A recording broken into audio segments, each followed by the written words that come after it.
live. All right, pop in there. Hop on the YouTube page. Get our link. And then I can share this. And then we can share with the other one. Why am I not seeing this? There it is. There I am. This and then we can share with the other one. Why am I not seeing this? Mute myself. Oh no! Wrong one.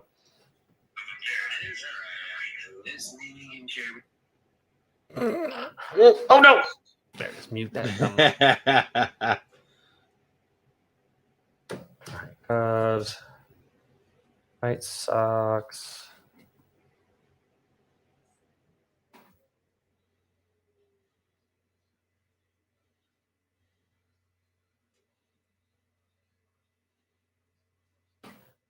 Many Minutes of Hall of Fame. Yeah, I got the tweet out. And much more. Tune in, join the chat, like, rate, follow, share. Let's make sure White Sox are. I'm gonna make this like a. We should be getting a Yumper sighting any. Oh yeah, we'll be getting a Yumper. Join the chat, like, rate. Because he just retweeted the link, so he should be popping in any second. We'll go hashtag the Bears on that one too. There we go. Boom. Tweeted. Hey, Yumper, what's up? Yump. Let's see and here. Hey, Yumper, it's aloha, not hello. Oh, and we've got a live video too on Twitter too. So there we go. All right, so retweet, and then like, and then I'm going to retweet this and say, join us, join us on YouTubes, and you too can join the discussion. Doing a little Pee Wee Herman from Nice Dreams there. Now, new age. How about the future of rock and roll? Springsteen's fucking the whole thing up. New age. New age. All right, see here. And you too can join the discussion.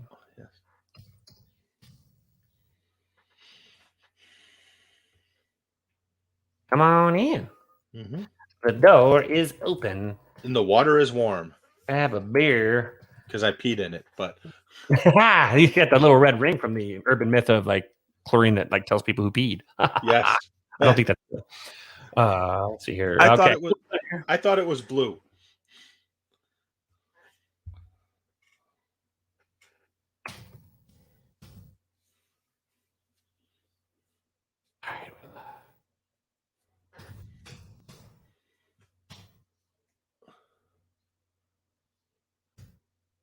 Waiting just because why not?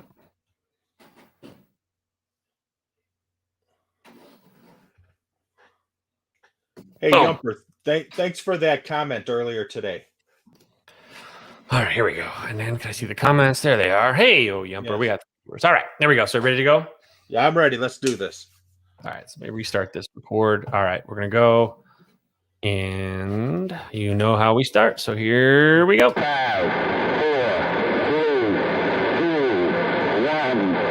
0. All engine running. Liftoff. We have a liftoff.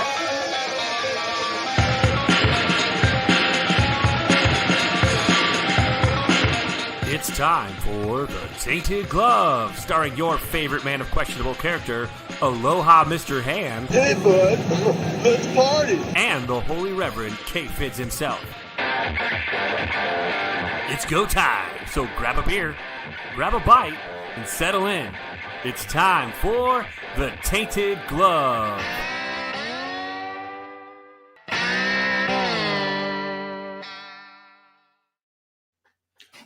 Aloha. Today is Monday, November 29th, 2021. You may not know it, but there's been a free agent frenzy in MLB. And of course, both Chicago teams still seem to be too fat from their Thanksgiving dinner to do anything about it. And with that, I'll turn it over to my partner in crime, the Honorable Reverend K-Fid. K-Fid, take it away. Good evening, everybody. And yes, welcome to the USS Indianapolis portion of the pre-collective bargaining agreement frenzy. 900 men went into the water. 300 of them came out. So we've got, same with free agents. We've got a crazy go. Well, thanks, guys, for tuning in tonight. We appreciate it. It's Monday. And it has been a post-Thanksgiving. All of us are wearing stretchy pants for at least another week just to kind of get back to where we were at before we gorged ourselves all weekend. And our livers probably would agree that it's probably a nice couple days off as well. But we got a great show for you guys tonight. We do appreciate you joining us on this final Monday night of November as well. We've got one more day and it's December, which is crazy. But again, thanks so much tonight. You know, stuff we're going to talk about tonight. We know we're going to hit the Bears. We're going to talk about the Thanksgiving turkey they threw out there and the Justin Fields injury, as well as just we're going to break down what we saw on Sunday or Thursday. Thank goodness it was before the meal because we all would have probably puked up our meal. Thank goodness. Thank goodness it was the early game. Early game saves the belly. And so then we're going to dump into the CBA signings, the pre-CBA signings, the insanity of the last couple of days. I mean, there's just so much money being thrown out there ahead of the CBA, which is so interesting because we have no idea what the CBA is going to look like. So some of these guys are gambling, but we got the CBA, we've got the signings. I would also say it's going to be kind of hard for the owners to cry poor. Mm-hmm. Yeah, it will be because they'll be like, oh, you had it all along? That's good. Then we're going to jump into a little bit of Golden Days era committee for the Hall of Fame, talk a little bit about today's birthday boy, Minnie Minoso, who may possibly get in. And I know Pete's got some ideas and thoughts on that. And then we're going to jump to a little bit of entertainment, as we like to always do. The new Disney Plus Beatles documentary, along with couple of new digital releases. Pete's going to talk a little bit. He went and saw the original West Side Story, which if you've listened to our show, you'd know he's a huge fan of, as well as I am. And it's specifically the week where the writer of the musical passed away, crazy enough, Sondheim. And Moment so of silence for Stephen Sondheim. Okay. Oh, sorry about that. Sorry, it's a long road ahead. Tonight. To wipe, don't feed you any wipe. I shit myself tonight, morning star. Okay. Anyway, wow. Pete also got already off the rails. And Pete's also got us. He went and finally got to see Ghostbusters, so I'd love to get his take and how he thought. I got to see a really great one. We're going to talk about. I know Justin. We've talked about it a little bit. 8-Bit Christmas came out on HBO Max. Fantastic. We'll talk about that in a little bit. And we both got to watch the new Hawkeye show. He got to watch at least the season premiere. We'll talk a little bit about that as well. Plus whatever insanity pops in. And I'll add one other thing. HBO Max also just released The Outsiders, the complete novel movie. I did watch it. I love it. I love that version. I have that version on DVD. I bought that for school to teach when I teach The Outsiders. I got a nice little story. I'll remember to tell you a little bit later. The story about S.E. Hinton that she still lives down in Oklahoma. She's still. Mm-hmm. I mean, she was, again, people forget she was 15 when she wrote that book. She's not like Harper Lee where she's like in his 90s. She's relatively. I mean, I think we follow each other both on Twitter. She's great. But I have a really interesting story about my late friend Justin, who passed away a couple of years ago. But he spent a lot of time down there with S.E. Hinton, and so got a cool story about that. But we'll talk about that much more. We'll get a little bit crazy, but let's kick it off, right? I mean, before we get going, obviously it's important that we break up a little bit of the monotony. So as we switch over and to prepare you for the painful sadness that we're going to feel as we talk about the Bears, I present to you Buzz. Oh man, you got some fucking speed.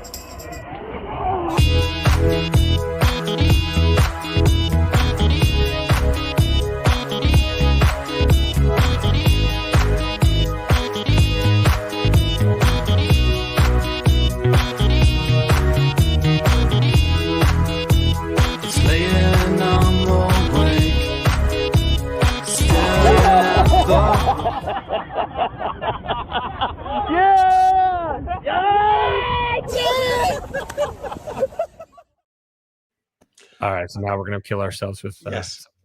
I was actually there about 5 feet away from the camera when that happened.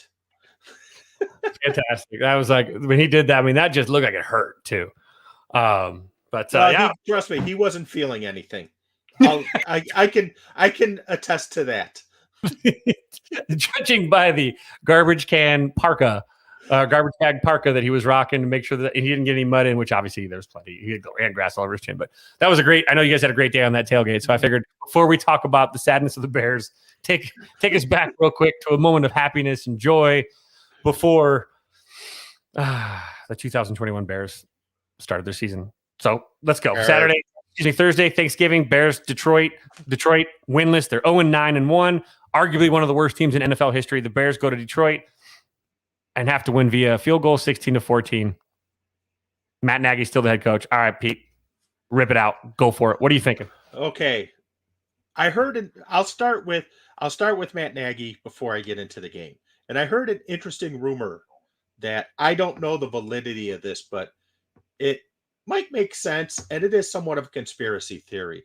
Somebody was saying that the reporter who reported that Matt Nagy was being fired said he had a source who basically told him that, who he relied upon. Some people are saying the source was Matt Nagy himself, and he was doing it as a way to keep his job for the rest of the year because the McCaskies, with the way they work, don't like leaks, so they would not get, to spite the media, they would keep him around till the end of the year if that leaked, which it did.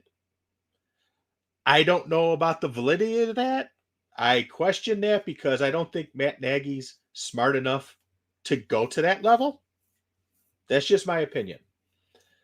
Now, the problem is, do I think Matt Nagy should be fired? Yes.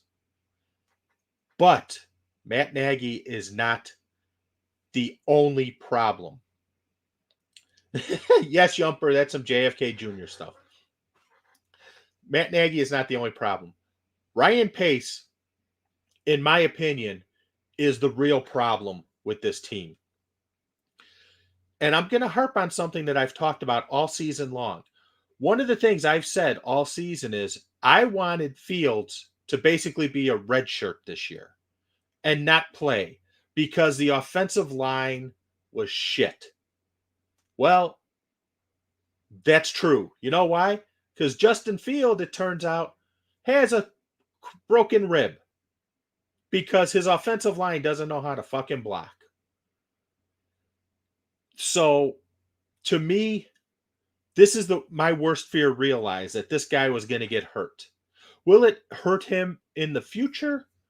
I don't know. But could it possibly make him a little gun shy? Yeah. Because as someone who also broke a rib, it fucking hurts like hell. Yeah. It fucking hurts. Trust me. I know. Try sleeping with a broken rib. You basically get a good hour or something, then you move and it's like, oh shit. Try having a cold and coughing with a broken rib. True. You want to talk about a new level of pain. I used to take my hand, stick it in a desk drawer, take my knee and squeeze the drawer as tight against my hand as I could to try and divert some of the pain from the sneeze that was about to come out.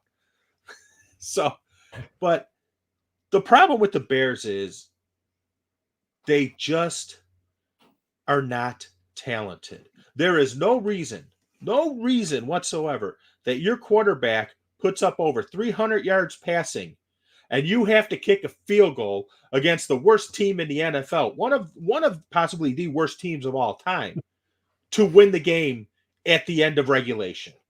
That is completely unacceptable. Completely. And I feel bad for the viewing audience who was starting their Thanksgiving off and had to watch that turkey of a game. I felt bad for Joe Buck and Troy Aikman for having to actually try and make that game somewhat entertaining when you're looking at two dog shit teams. Another reason why Ryan Pace needs to go, because there's no talent whatsoever. Look at the number of penalties on both sides. The Bears were lucky they were playing the Lions, who basically gave the game away to them. What did the Lions have at one point? 3 holding penalties in a row or something like that? Or 3 motion penalties in a row? Where they kept backing themselves up further and further away. and they turned what would have been a field goal into basically a punt, if I remember correctly. And unfortunately, the bad football wasn't limited to the first game. The Raiders-Cowboys game was a whole bunch of hot shit on a plate too. That one was pretty bad. And the Thursday night game, the Saints just got annihilated. Let's call it what it is. So it was a bad day of football. But again, the Bears they need to clean house.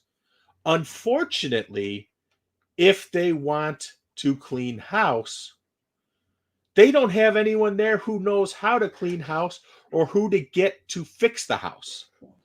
Because the last time they went through this, they went and got Ernie Accorsi from the New York Giants to help them with hiring a GM who turned out to be Ryan Pace and a head coach who turned out to be John Fox. How'd that work out? And Ryan Pace is great for one thing and one thing only. He's like a sailor on shore leave, giving away draft picks. I think the total is he's traded away 17 draft picks in his time with the Bears. And what does he have to show for it? One failed quarterback in Mitch Trubisky, and now Justin Fields, a damaged quarterback. An offensive lineman in Tevin Campbell, who might be coming back, but got drafted, then had to go have back surgery. Rokon Swift, Jalen Jackson. Yeah, Sorry. Kevin White. Kevin White, his first ever draft pick, should have been the giveaway. Yeah, but Rokon Smith and Floyd were both hits. I'm going to say just because the Bears. Rokon Smith, yes. Floyd's a Pro Bowler. Floyd is killing it. The talent was there. It just was the system was not for him. But the talent was 100% correct. Mm-hmm. Now, but again, failure is the development coaching aspect of it all failed the prospect, and that's a different. I don't think it's the talent issue. I think actually if I could choose this, if I could say, hey, Ryan Pace, you're only going to build a defense. Somebody else is going to build the offense and make the other decisions, but you get to build the defense because he's been fantastic at building a defense. I don't give a shit what anybody says. This defense is even banged up and burned out. This defense is still shutting people down, even with their backups. Wow, Tyler Lockett with just a massively long catch right there.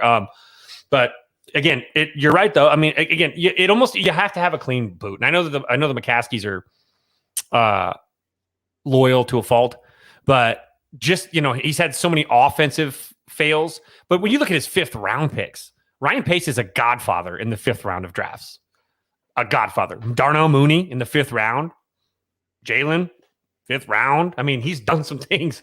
I mean, Monty, again, a fantastic running back when used properly by a good head coach, not by a guy that's going to, he ran for 140 yards last week on 22 carries, so we're going to give him the ball 4 times this week. Let's just prove that last week was a flip. That's the Nagy system. It just go away from what worked last week because God forbid you just, I don't know, keep doing he's an offensive guru, remember? He's the quarterback whisperer.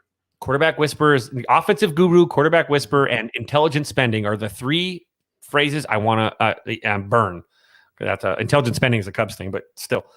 Well, no, intelligent spending could also apply here because they really haven't.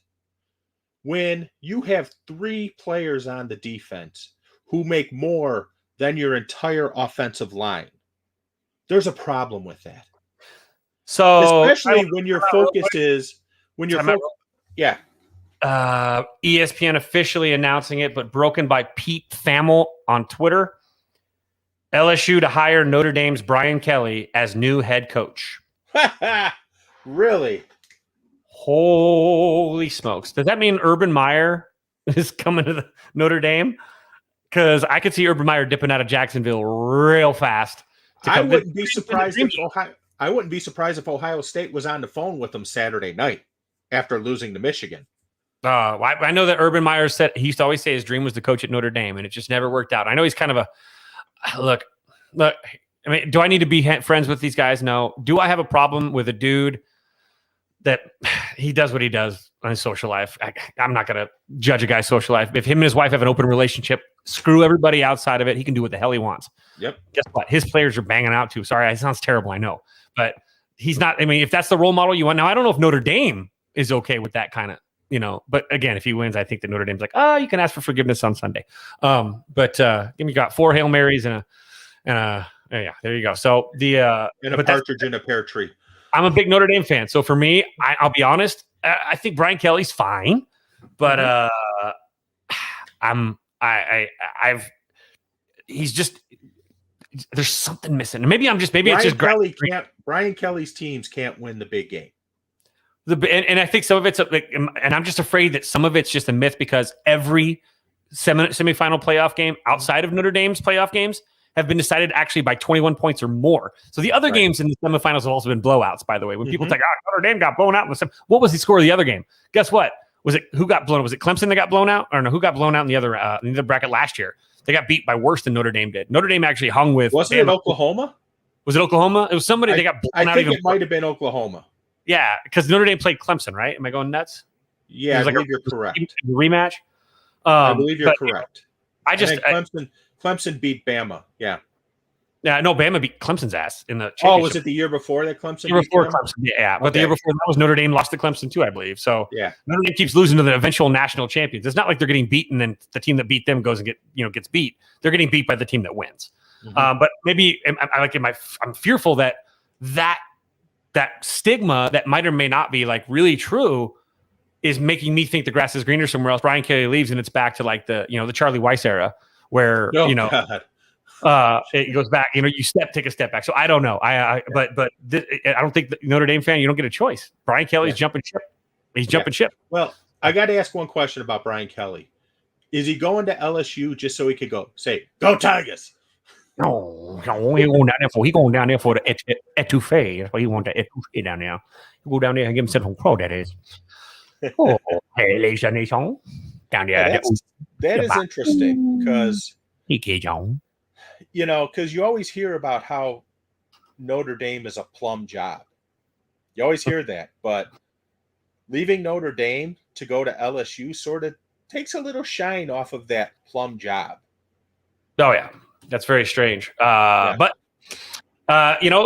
maybe. Well, I mean, God, go to the SEC. He's going to go from the most difficult standard entrance standards. Some of the most difficult entrance standards in the country. I wouldn't doubt that was part of the reason to go down to LSU, where you basically can you write your name? Congratulations, you've been accepted. All right. Yeah, don't you get 10 points on the Wonderlic for spelling your name right? Yeah. Well, so they get most of those guys get like 5 points. It's fantastic. They make it. Yeah, they spelled half their name right. Like Larry Kubiak from Parker Lewis Can't Lose spells his name Lary with a crayon. Larry on his lunchbox or his sack lunch. Larry. It says it out. Well, me up. My favorite thing of all time was Dexter Manley. Graduated from Oklahoma and couldn't read. He couldn't even spell OU. It was weird. I know. But okay, sorry. So that's a breaking news. That kind of breaks some weird celebrity. Like we said, it just happens. But we're actually waiting for some breaking baseball news. Hopefully from one of the teams in the fine city of Chicago, or perhaps that team soon to arrive in Vegas. Yeah, here's me waiting for the Cubs to do something. And here's me waiting for the Sox to do something. Oh, he's a Boris client? No. Oh, he's a Boris client? No. Oh, this guy. Oh, he's a Boris client? No. That's not this. Well, they're asking for money, but they're just going to get their fair share from Larry. From Jerry. You get their full share from Jerry. Jerry, close enough. Larry. Well, it could be worse. It could be Daryl and my other brother Daryl and my other brother Daryl. Yeah. So anyway, sorry about that. We flip around, but back to the Bears again. So we've talked a little bit about the fractured ribs. We talked about and there was a lot of a dust up last week too, because at the early portions of the week, somebody leaked out something, and this is what really pisses me off, is because this leak may have altered the entire scope of things. Leak gets out that Matt Nagy's going to be fired immediately after the Detroit Lions game. Yes, this is like Monday, right? Monday. Yes, and it leaked out Monday. It leaked out about 10 o'clock Monday morning, and I bring up the time because it's critical. Because it leaked about 10 o'clock Monday morning, and the Bears did not. Well, first off, Ryan Pace had a press conference at 11:55 Monday morning. Now, don't you just think sorry, for those listening to the podcast later, Yumper sent us a message that said, you just a Ron Santo. Once heard him call Kerry Wood Larry. Well, it could be worse because didn't Harry Carey call Terry Pendleton Terry Pendergrass? Yeah, Terry Pendergrass? we're not even going to talk about what Harry Carey called Hideo Nomo. So anyway, woo! That was a bad one. Good old Uncle Harry. Yep. But with the timing is important because it came out at 10 o'clock.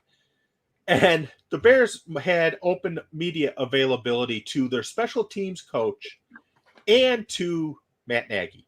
The special teams coach went first. Now, first off, with this going down, don't you think you should go out there and nip it in the bud before these people go in front of the press? No. So the poor special teams coach, and his name escapes me at the moment, has to answer questions about it. Then comes Matt Nagy, and he gives the answer that you would expect. We're totally focused on the Lions, on playing Thursday. That's our focus. Blah, blah, blah, blah, blah. Where was Ryan Pace? Where was Ted Phillips? Where was George McCaskey? If this was not a legitimate possibility, why weren't they out there at 10:10? Okay, I'll even give them the benefit of the doubt, 10:45, because there's no way you can tell me they didn't hear this after the story came out. There's no way you can tell me they didn't know about it. Yeah, no. Where were they at? Which lends some credence to that might have been the plan. They sent up the special teams coach after the rumors to go run wedge block for Matt Nagy's portion of the press conference. Even though it's been outlawed, he wanted a wedge block real quick to protect Nagy. Got him! Yeah! Oh my God, how did he catch that? That was incredible. Sorry, they hit the quarterback, flung the ball out, but it somehow went like 6 yards into the running back's hands. That was crazy. Nice. But hurt though. So then a statement comes out Tuesday from George, not Ryan Pace. George has to go and meet with the team to tell them that it is categorically not true. He is not being fired after the game. This is Tuesday, mind you, not Monday, Tuesday, which I tend to think they had planned on firing him, but the word got out. And them being who they are like, well, we can't have leaks like this. It'll make us look bad. We better keep them till the end of the year. So now, Bears fans, I hope you're happy because we're stuck with Ryan Pace for the end of the year. We're stuck with the double talk, the non-answer answers, the word salad answers. We're stuck with all that for what? 6 more weeks? Is it 6 more games? Mm-hmm. Yeah. 6 more games. So we have that for 6 more weeks. Enjoy. And looking at the remainder of the schedule, they'll probably lose Sunday at home against Arizona. Kyler Murray's back, and I could see him running up and down the field, no problem. Then they go to Green Bay for Sunday Night Football. After the Packers have a bye week this weekend. The Packers are going into that game off of a bye week. So Aaron Rodgers can get his poor little toe rested and ready to stick up the Bears' ass. COVID toe. Yeah. Then they go to Seattle on December 26th. Seattle's not playing well, but the Bears are playing worse. Same record. Yep. No, wait. Is that 4 wins or 3 wins? I think Seattle has 4. No, Seattle has 3. Bears have 4, right? Okay. So I mean, Seattle. Yes, Bears have 4 now. Oh, I forgot to bet on this game. Yeah. The Bears have 4 now with the win Thursday. And the Bears are one game out of the wild card, by the way. Which that tells you how sad and pathetic the NFC is. That extra spot is fantastic. It makes bad teams, fan base have something to care about for a couple more weeks. Just dragging that, just carrying on that water wagon. Yes, Just a little bit longer. Oh, please don't be a catch. but then they play the Giants at home on January 2nd. Oh, don't forget, between the Vikings game or the Packers game and the Seattle game, they play the Minnesota Vikings at home on Monday Night Football. They're playing a home game on Monday Night Football in December. That ought to be fun. Then they go to Seattle. Then they play the Giants at home. Then they go to Minnesota to finish the season off. And my hope and prayer is that Ryan Pace and Matt Nagy are forced to pay their own way home after that game in Minnesota. Take the bus. Yes. Take a lift. Yes. Because I don't want Matt Nagy as the coach anymore, but I certainly don't want Ryan Pace selecting the next coach. You're not wrong there. If you're going to do it, you got to do it. I mean, if you're going to do it, you got to blow the whole thing up. Yeah, you can't. This can't be like a halvesies. You don't have to blow the team up, but you got to blow up the front office to the point where they bring in their guy. I don't dislike Pace. I think he's swung and missed quite a few much for my taste, but I think he's done a couple good things here and there. But it's not working, and so. Just like they made the excuse when Lovie Smith was 10-6 and didn't make the playoffs, or that he would get to the playoffs and not do anything with it other than the 1 year. And then the 1 year that he failed, that we lost in the title game because Cutler got his ACL sprain or whatever and was out. The Caleb Haney show still almost won. And that was the only title that Green Bay has gotten under Aaron Rodgers, by the way. He had to get there because he got a chance to duel against Caleb Haney in the second half of a game that turned out to be what? A 3-point game? What was it? And don't forget, the Bears rested their starters the final week against Green Bay, which allowed them to get in the playoffs. Could have knocked him out then. Yep. Oh, God, I did that. I actually broke up with a girl after that NFC title game because she gave me shit about it. And I'm like, all right, well, boonk. Good for you. To this day, she's like, you really broke up with me over me taunting you about the – I'm like, absolutely. Watch 8-Bit Christmas. You'll find out why. We'll get to that later. So that's again, this is the Nagy era is coming to an end. It's mercifully there, but here's the to be so Bears is I mean you're talking about this difficult schedule kind of down the stretch, and somehow they find a way to get in the playoffs. Does Matt Nagy save his job if the Bears finish 7-9 or 7-8 or 7? No, it'd be 7-10, wouldn't it? So like 8 and 9. They finish 8 and 9 and they make the playoffs. Like, is this? All of a sudden, is this like somehow it can't? The amount of fire Matt Nagy's that keep breaking out all around Chicago, whether it's at a Bears game or whether it's at a Blackhawks game or whether it's at the freaking Jewels. You're at the Jewels and people are like, fire Nagy. I mean, I think you go to church in the morning and they're like, fire Nagy. Hey, man. Well, can I say one thing about that real quick? I have no problem with that chant breaking out at a Bulls game. I have no problem with that chant breaking out at a Bears game. But Jesus Christ, don't fucking chant that shit at his kid's high school football game. That was the kids from the other high school doing it to razz the kid on the other team. I understand, but and we've done far worse. Bro, we had a kid in our rival team get caught for credit card fraud. We did our research, by the way.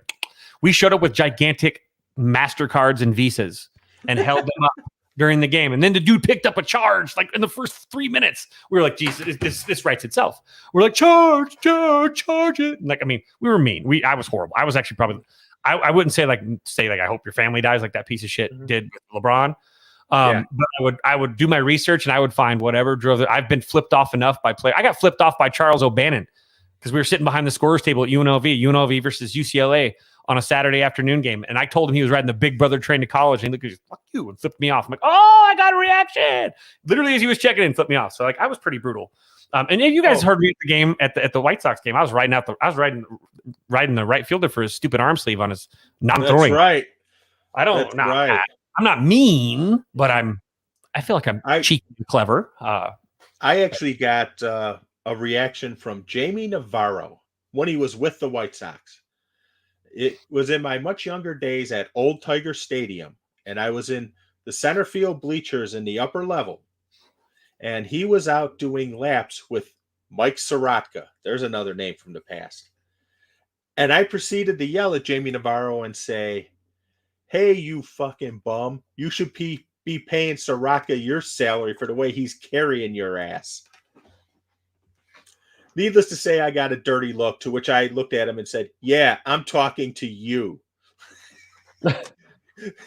He proceeded to call me many names, some in English, some I believe it was Spanish. I'm not really sure.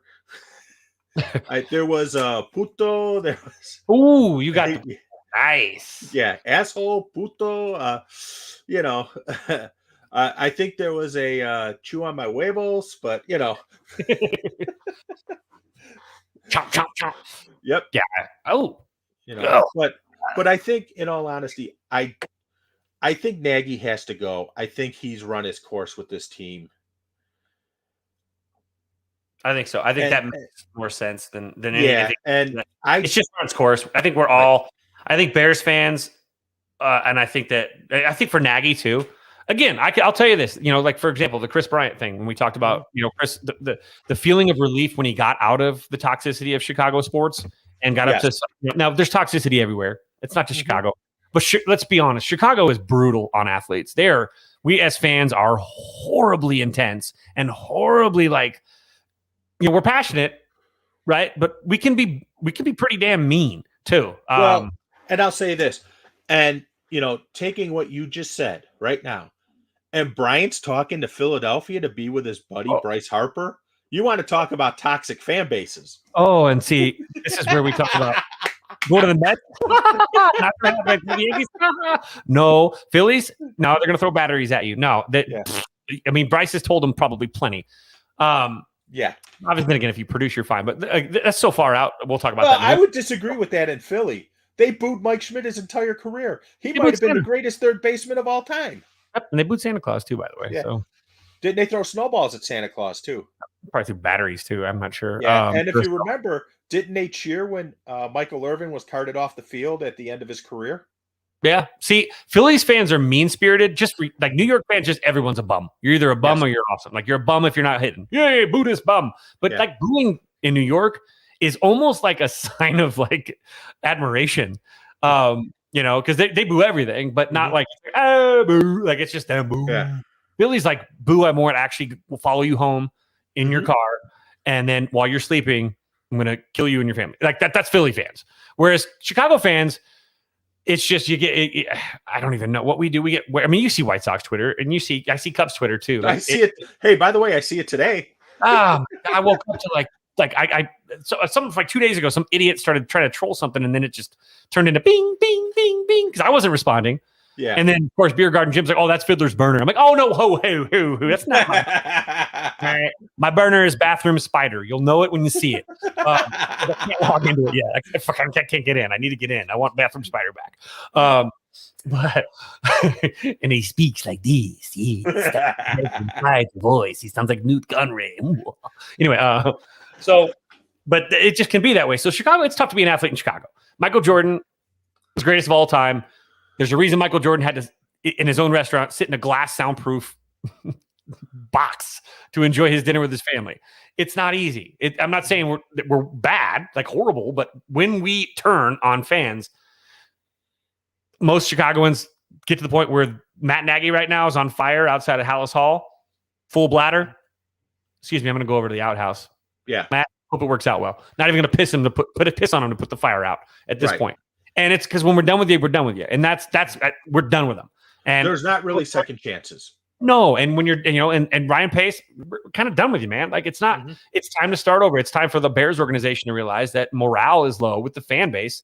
When the morale gets down, you got to do something to shake it up. And 8 seasons, doing just enough, which is what Matt Nagy's whole career seems to have been as a head coach thus far with the Bears, is doing just enough to not get fired. He literally is that guy at Tchotchke's in Office Space wearing just enough flair to not get in trouble.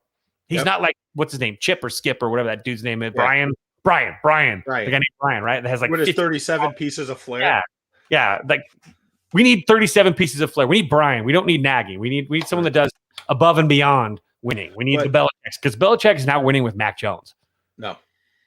We might get a Tom Brady, Mac Jones Super Bowl. Like, it's possible that the Brady will go up against the Patriots in the Super Bowl. The way the Patriots are playing right now is off their nut. It's insane. It goes to show how great Belichick is, though. He might be the greatest head coach of all time. Yeah. And the thing is, with Ryan Pace,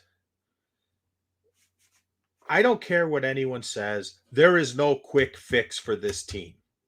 They basically need to do what the Cubs and White Sox have done at different points, which is basically strip it down to the studs and start over.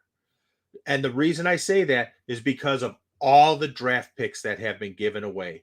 The New York Giants are, come hell or high water, they're going to do everything they can to win that game January 2nd. Do you know why? Because they get the Bears draft pick. So the more losses the Bears have, the better the Giants make out with that draft pick. Yeah. Mm-hmm. They'll be coming at them. Oh, yeah. You're going to see, depending on who the quarterback is, I don't think it'll really matter. They're going to be blitzing the shit out of whoever's behind center. Mm-hmm. They might bring Lawrence Taylor and Michael Strahan back from retirement. Go get them for us. They just might let LT's finger back. Yeah, there you go. LT's finger probably could get through that offensive line and do a sack or two. Or Michael Strahan may just let the offensive lineman run through the gap in his teeth and go get the quarterback. And it's not all doom and gloom. Let's be honest. Robert Quinn is playing off his ass right now. Yes. He's got 11 sacks in 10 games. The dude has been really good.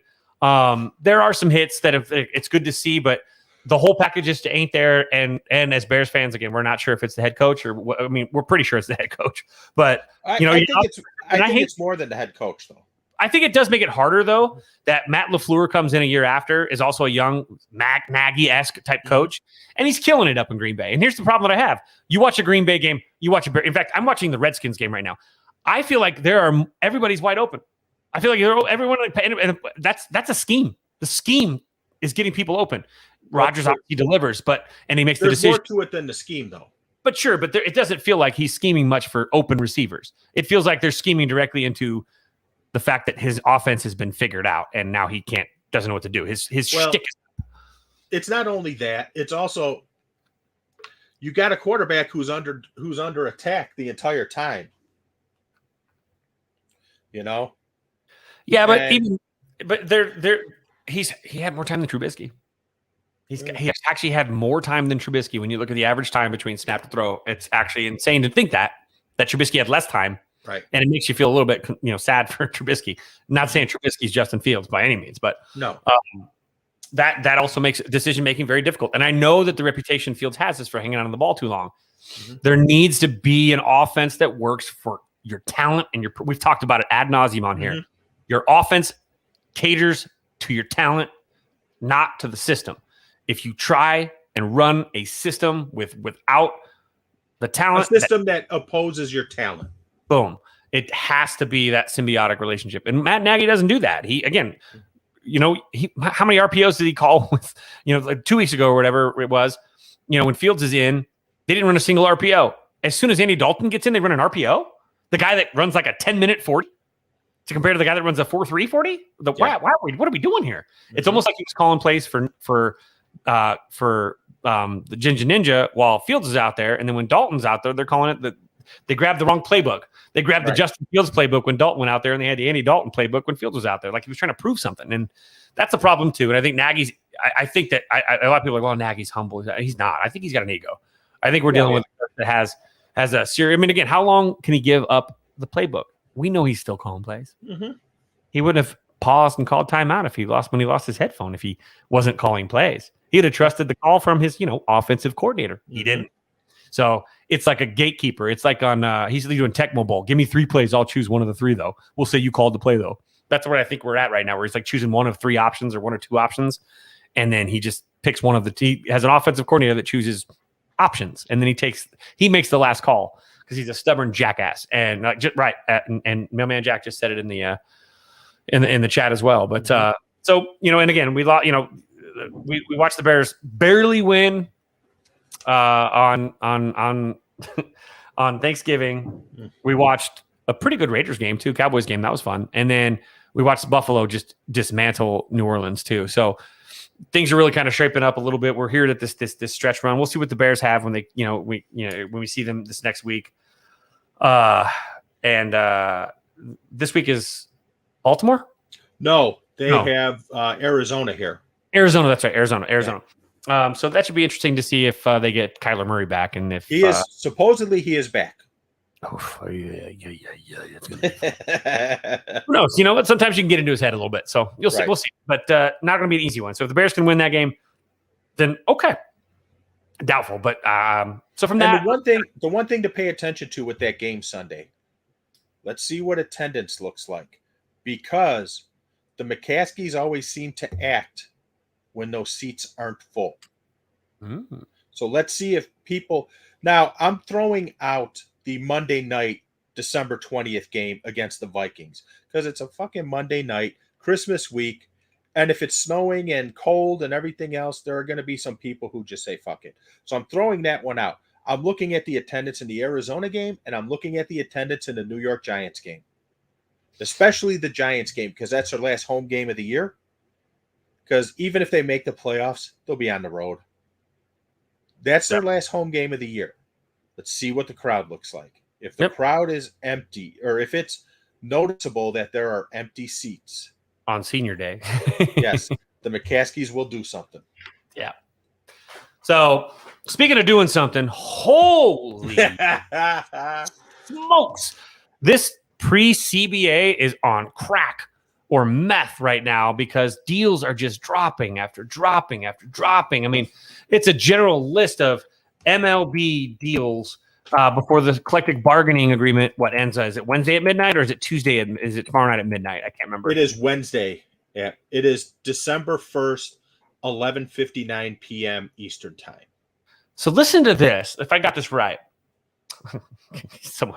John Morosi's right about Mariners Phillies eyeing Bryant. So cool. Guess what? I'm eyeing Kate Beckinsale too. I didn't call her though. Oh, that's just all speculation. Well, I'm eyeing Heidi Klum. I'm eyeing Heidi Klum. I didn't call her either. I mean, honestly, I'm eyeing the pizza rolls in my freezer for after this podcast too. So, but doesn't mean I'm going to eat them. Doesn't mean they know I'm going to eat them. Anyway, it doesn't mean I'm negotiating for them either. But we've got a lot of deals that popped out today. Wait, can I interrupt real quick, because I think Yumper brings up a great question here about the Bears. Could the McCaskies be saying "fuck it" as they are prepping to sell? At this time, no. Once they get that stadium built and the franchise almost doubles in value, that's when you look out for it. And as long as Virginia is around, they will not be selling, because she feels a kinship to her father, and that's why she keeps the team. Now, when she unfortunately leaves us, it could be a free-for-all, and it could get ugly with the family all wanting their piece of the pie. Mm-hmm. All right. But, so sorry. Oh, no, you make a great point. So let's talk about some of these deals. So November 20th starts a little slow, right? This is about 9 days ago. Mm-hmm. The A's, it comes out from John Heyman. The A's have a lofty asking price for first baseman Matt Olson. Okay. And third baseman, the third baseman too. Right. I'm just saying on the 20th. Okay, gotcha. This leaks from John Heyman that they're looking. So we're like, okay, Yanks unlikely to pursue an elite shortstop, thanks to a report from Joel Sermon. So the Corey Seager was supposed to be a preferred target, but no, thank you. That's not going to happen. So then that's the 21st. And then you get what looks like November 21st as well. Bob Nightingale tweets his players, the White Sox. Did he say something like the White Sox might be in on Verlander? The White Sox might be in on Verlander, and then he signs an hour later. It's announced an hour later he signed with Houston. 1 year, $25 million with a player option for 2023. That's the only player option I can recall seeing in here that's like a decent contract, because Verlander doesn't Scherzer have a player option? Nope. Well, his is the third year an option. Okay, so maybe the third year. I think he can opt out after the second, is what it is. That's what it is. Yeah, and these are the older. He's 37. Verlander's older. Then you get rumors that Kershaw could be headed to Texas. Was born in Dallas and attended Highland Park High School. Okay. And I, by the way, on Kershaw, I had someone send me a message saying that the White Sox have talked to Kershaw. And let me just say, I think it's a great idea 10 years ago. Now, no, because you don't know what you're going to get with them. The guy's a first ballot Hall of Famer, without question, but you don't know what you're going to get with him. Mm-hmm. Yep. And that's he's older. I mean, these older guys are a little bit bigger risk. Then on the 23rd, it reports from Buster Olney that the Orioles are dangling left-hander John Means out for a trade, which obviously got White Sox Twitter a little bit excited. Then nothing, then the report comes out later that day that the Dodgers are unlikely to sign another top shortstop if Seager departs. Interesting enough, because it continues to move on. The one player, you've got, Sonny Gray then pops out as a potential trade. Sonny Gray, not John Gray, as a potential trade target for the Reds. But that Castillo and Miley are off limits. And then Hector Gomez. Wander Franco and the Rays are nearing an 11-year, $182 million contract, which could max out at $223 over 12 years with the 12th year option. But this is one of the best young players in the game that in 5 years will be someone that should be getting $30 to $40 million a year, like the superstars are getting today. But he's not going to be getting less than $18 million a year. Poor dude. I can't believe he signed an 11-year contract for 182. But that contract is also backloaded, which is key, because that's the same thing that the Marlins did with Stanton. That contract was entirely backloaded, which as soon as he signed it, I'm like, they're selling. They backloaded it because they know they don't have to worry about paying that. Someone else is picking up the bill for that. Because the Rays would do, and he's got no outs too. He's got nothing. Right. He's got to do what he's got to do. Yep. So they snaked that poor guy. But that's the big one that hits, and all of a sudden it's just like all hell breaks loose. And next thing you know, see here, Mariners trade for Adam Frazier, but they might not be done. I know they've been associated with Chris a little bit, which there's some interest there, but there's, again, nothing going on. And then, of course, there's a report that Castellanos is talking with the Phillies. Because why? Because Dombrowski called Scott Boras. And everybody that's a Scott Boras client, I guess he only has one or two left. Right. One or two period. No, but they're like, oh, Scott Boras talked to the Phillies. Chris Bryant must be. He has like hundreds of other clients, guys. Well, they're going off the board fast. That's the other funny thing. Right. But he could be talking about some mid-level player. Like, he's got players. And so then next thing you know, again, all hell breaks loose. And so now I lost all these. Because the thing is, Semien is a Boras client. He signed. Scherzer is a Boras client. He signed. Seager, I believe, is a Boras client. He signed. Yep. So here it is today. Here it is today. Because before today, there really were only one Boras signing before this. Seager signs with the Rangers for a $10-year, $325 million contract.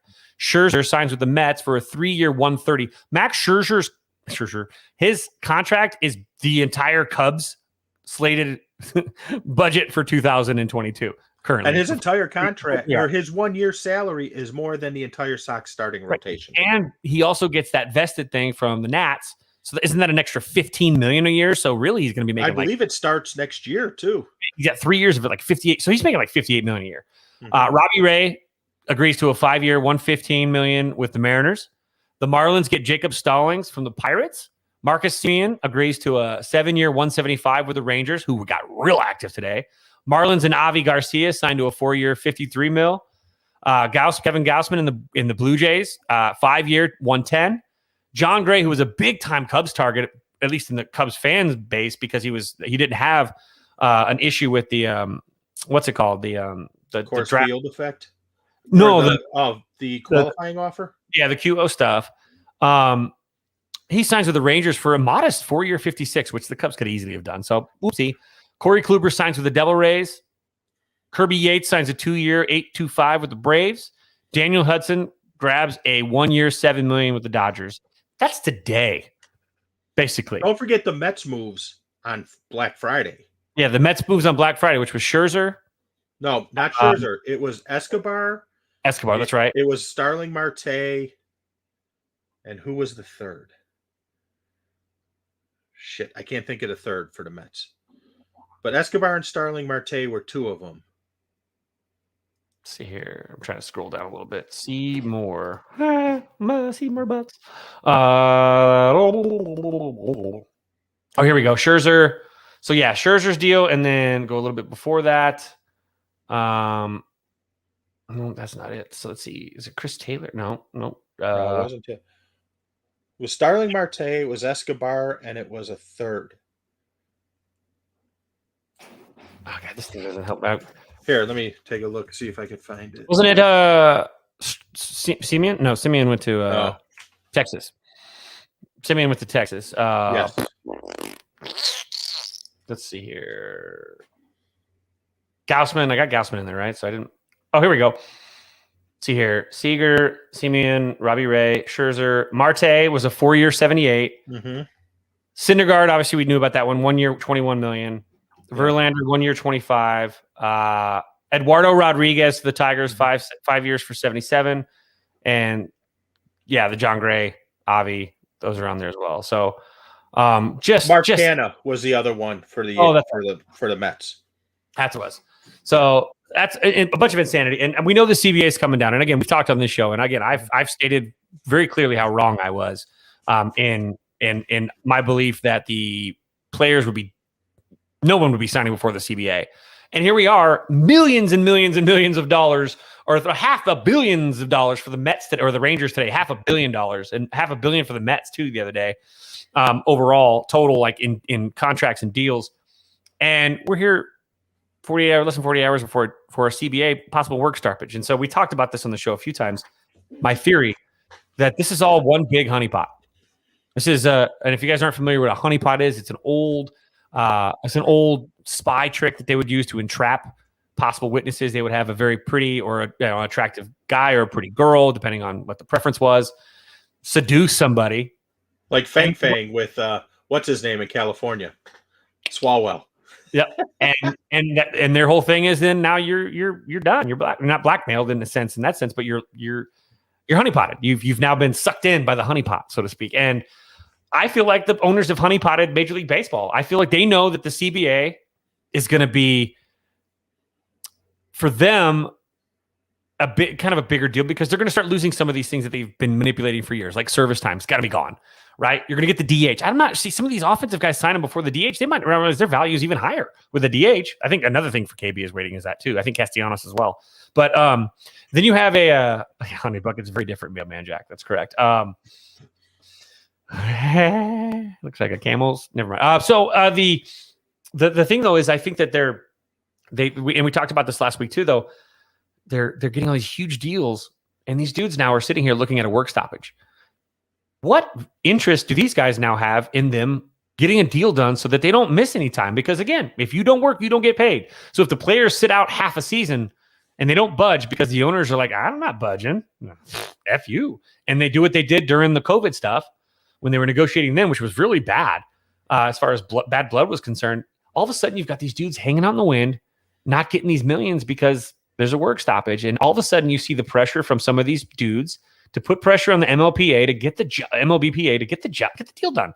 So all of a sudden, you're going to lose.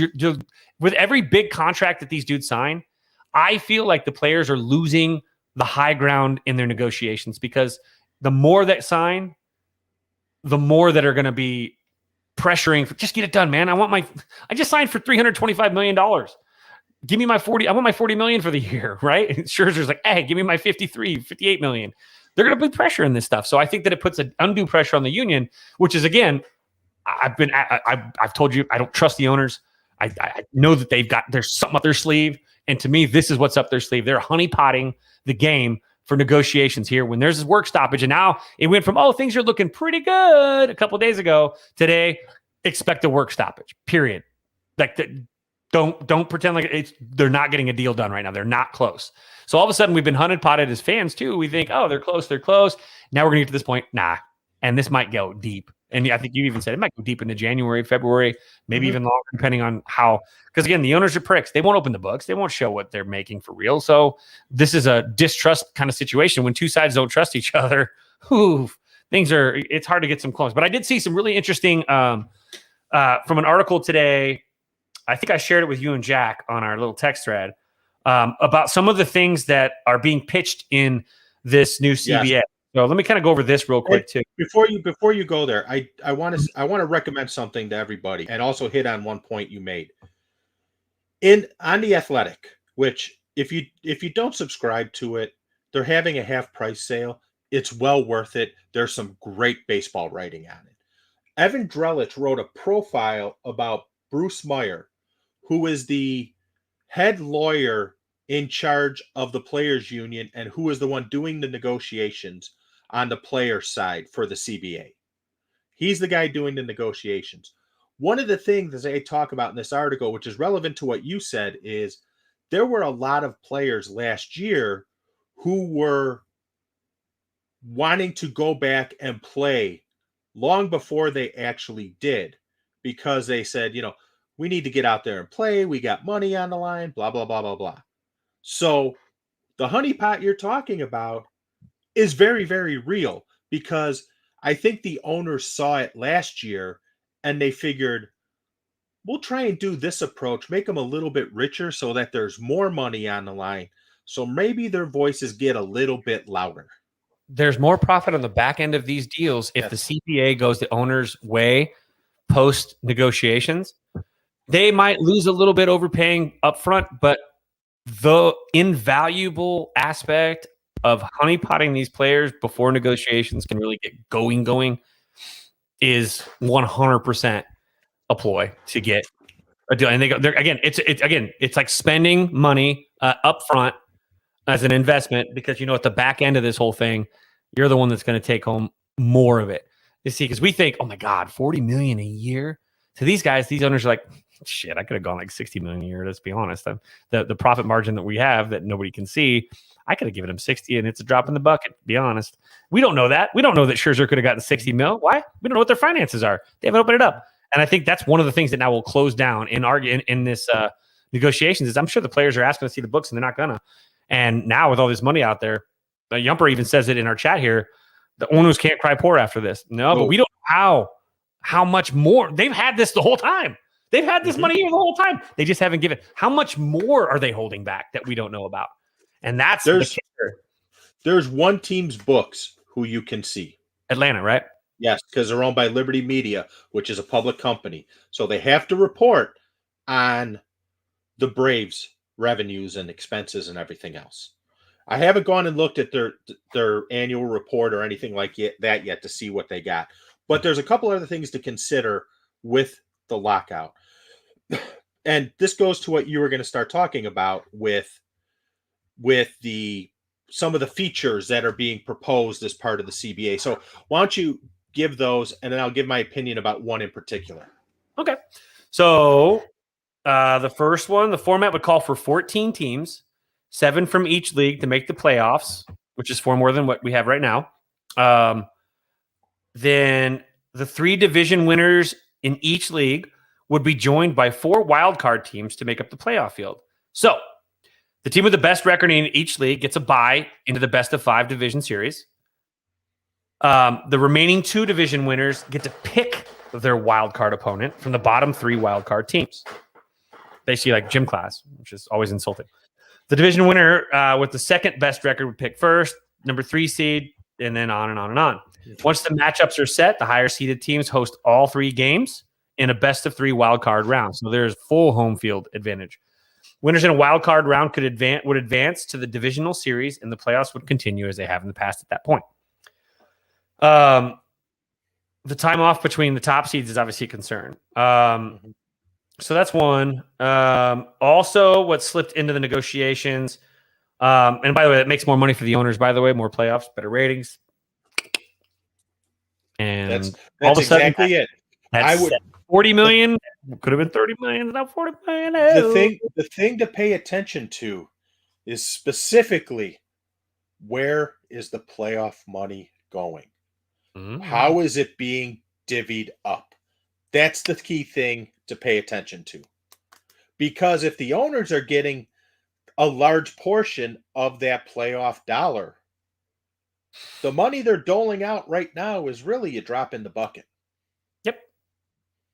We just don't know as a fans how much of a drop. Right, exactly. One thing, I got a breaking news story. Oh. Not baseball related.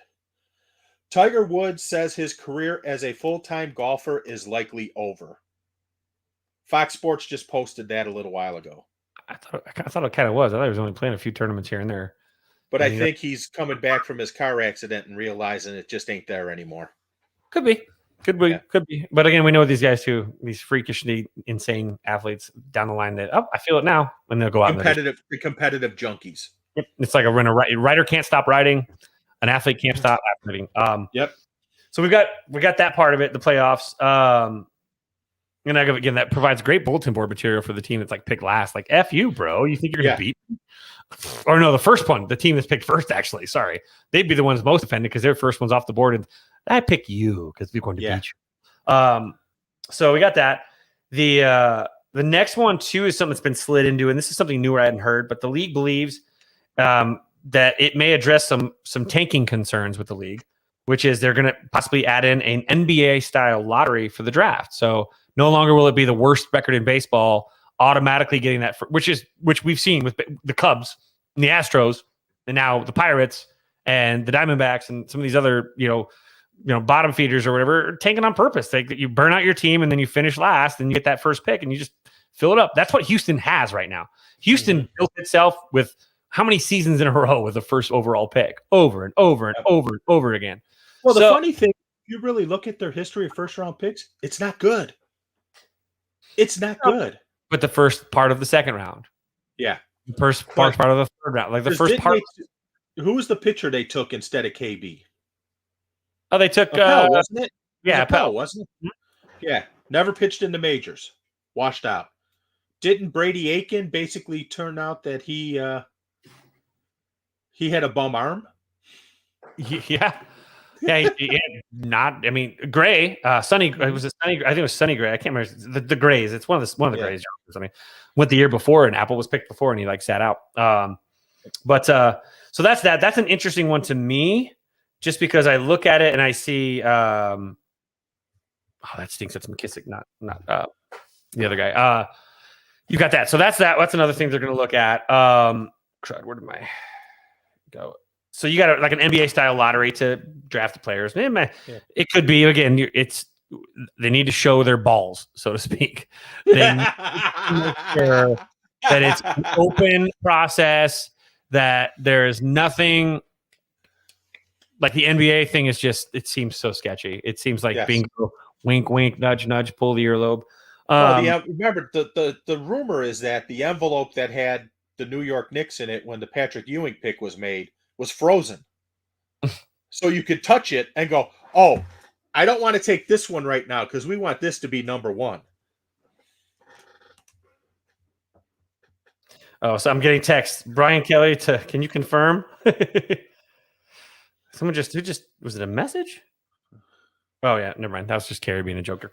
So there's that. That's another part of it. So we got that. The league is offering a system where all non-playoff teams would have a chance at the number one pick in that lottery. So it would be picks number 1 and number 2, number 3. That's it, though. Well, if the Mets, Yankees, or Red Sox don't make it, they'll mysteriously get the number one pick if it's a high-profile player. Right. There's that. That's really all that we've got, really. The draft lottery proposals in the CBA and the expanded playoffs. Now, this is from Jesse Rogers, Rock Eater, from the ESPN staff. So from his sources, which may or may not be the rocks that he's eating, but whatever. That's for you, Yumper. And I'm sorry, I just think of never-ending story in the Rock Eaters. Sorry. So that's that. So we got that coming. So that should be interesting to see how that plays out. So the signings have gone, and again, I'll just say this real quick. I will, because he is my guy.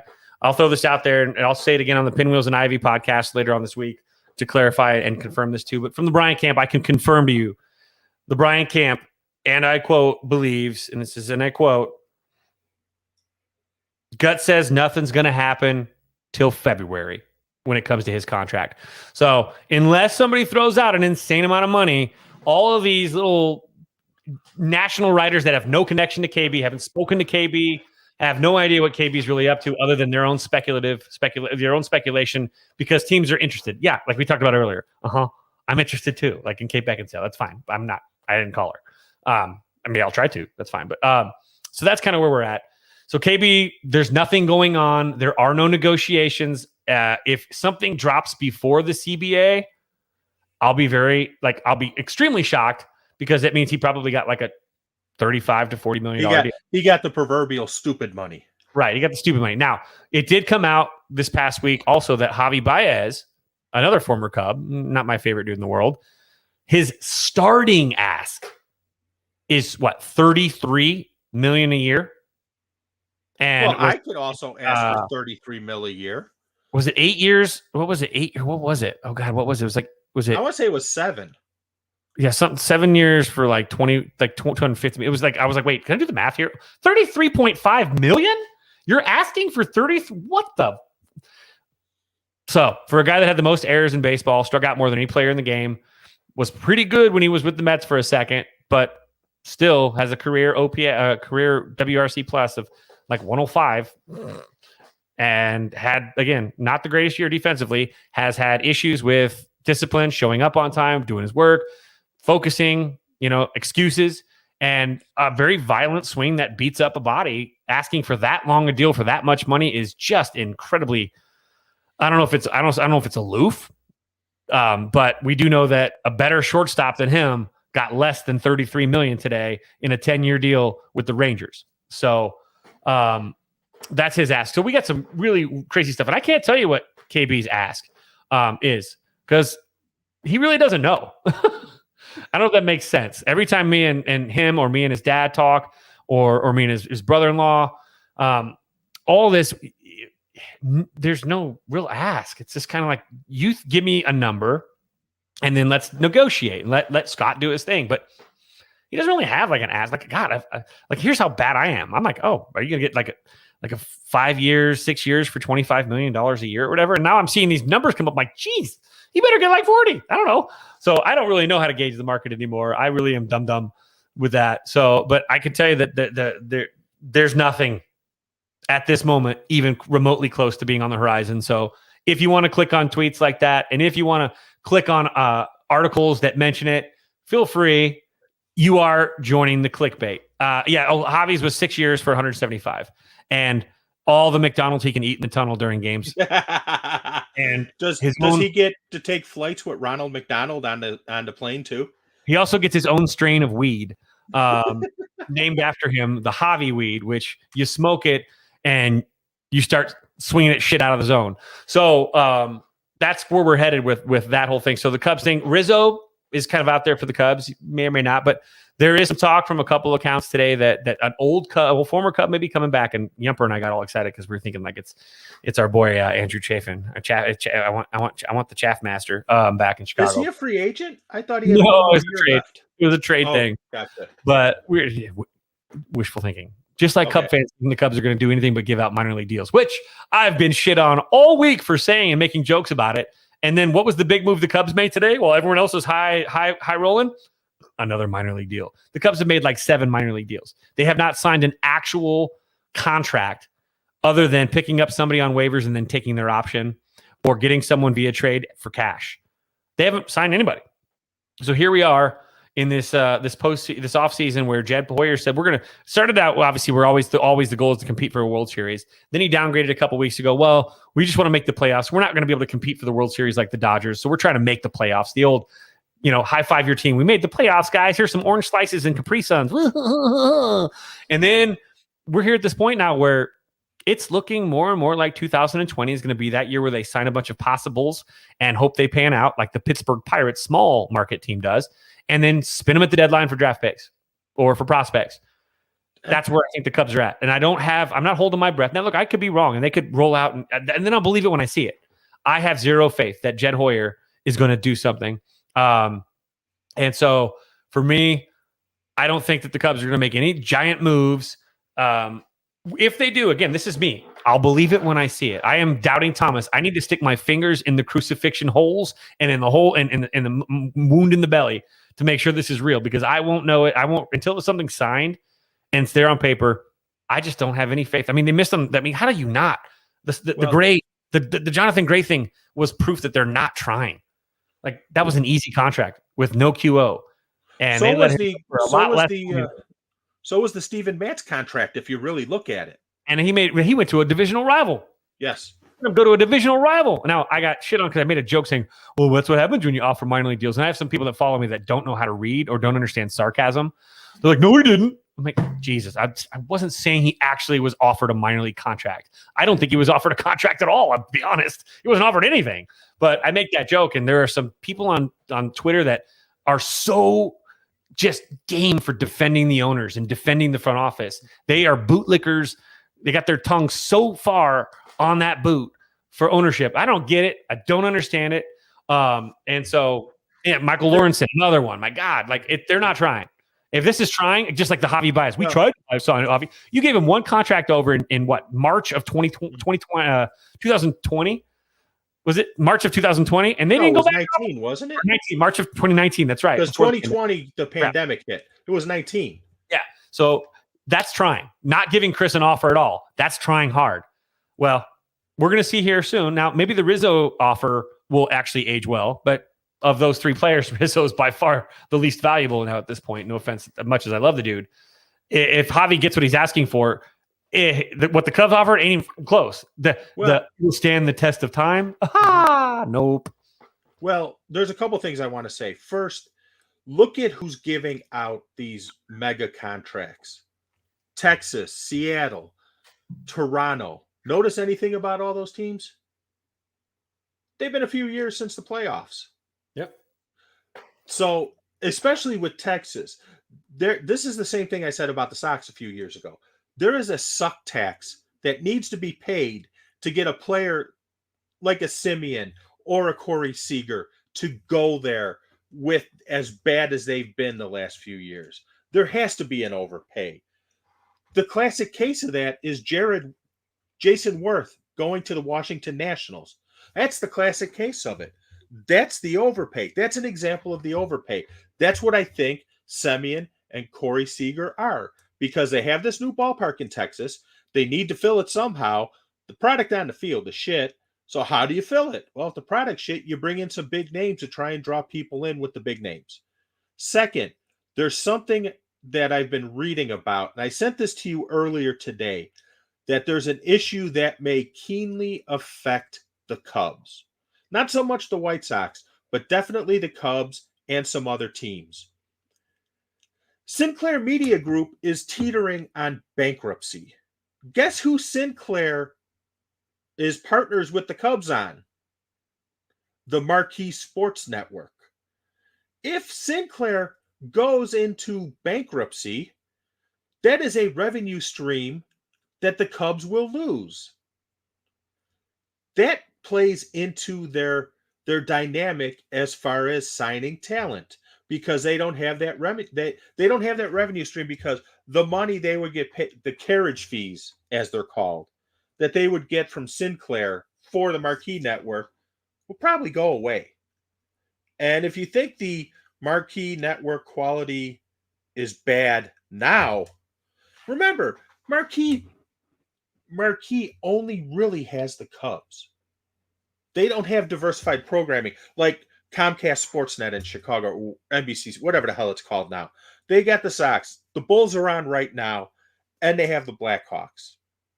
So they have a diversified, and they show some college basketball, college football too. Not your big power conferences, but like your Ivy League teams and stuff like that. But they have other programming they can rely on. I don't think the Cubs have that at all at this point in time. And it's going to be harder for them to go get it, because if Sinclair's teetering on bankruptcy, there's no money to throw at these people to try and get them to come over. That's number one. Yes, Jack. No, what Tom Ricketts told everyone at the convention a couple years ago is what's wrong with the Marquee Network. And that the Marquee Network would be a cash cow that the Cubs can use as an extra revenue stream to go and, if they needed that little extra oomph to get a player, that's where they would get the money from. I hope I'm saying that correctly based on how Scrooge McRicketts originally presented it. I think, Fids, you would be much better to answer that than I. But the other thing to remember with, TV and something Kevin message the other day bring up a great point about the work stoppage. These networks are paying millions of dollars for programming. The Arizona, as an example, gave a shitload of tax breaks to teams to build all these stadiums in Arizona so they could get the tax revenue. You think they want to see that tax revenue dry up or get shortened? Or no programming available for these channels? That's the driving force behind what's going to dictate the owners to do something. That the players, I honestly believe that there is not a true flash red button issue that they can't work through. The owners are shooting themselves in the foot in a little bit of a respect based on the actions since Black Friday with the amount of money they're spending. They're shooting part of their argument. They're shooting holes in part of their argument, to be honest with you, because it's going to be hard for them to say, oh, there's no money coming in when you see Texas and Seattle spend, hell, even Tampa with the contract they gave to Wander Franco, and Florida signing Avi and, is it pronounced Alcantara? Alcantara, signing him to an extension. I like how you say it, to be honest.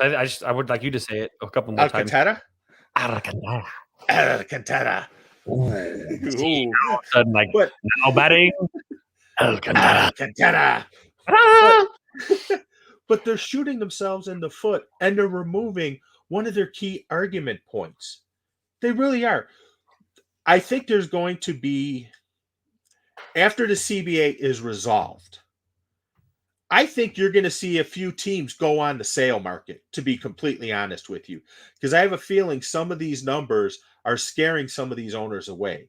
And I could see one being the Southside franchise, to be honest with you.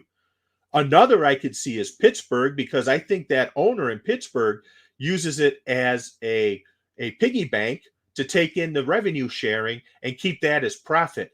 And this is one thing I will totally agree with George Steinbrenner on and defend him to the end on.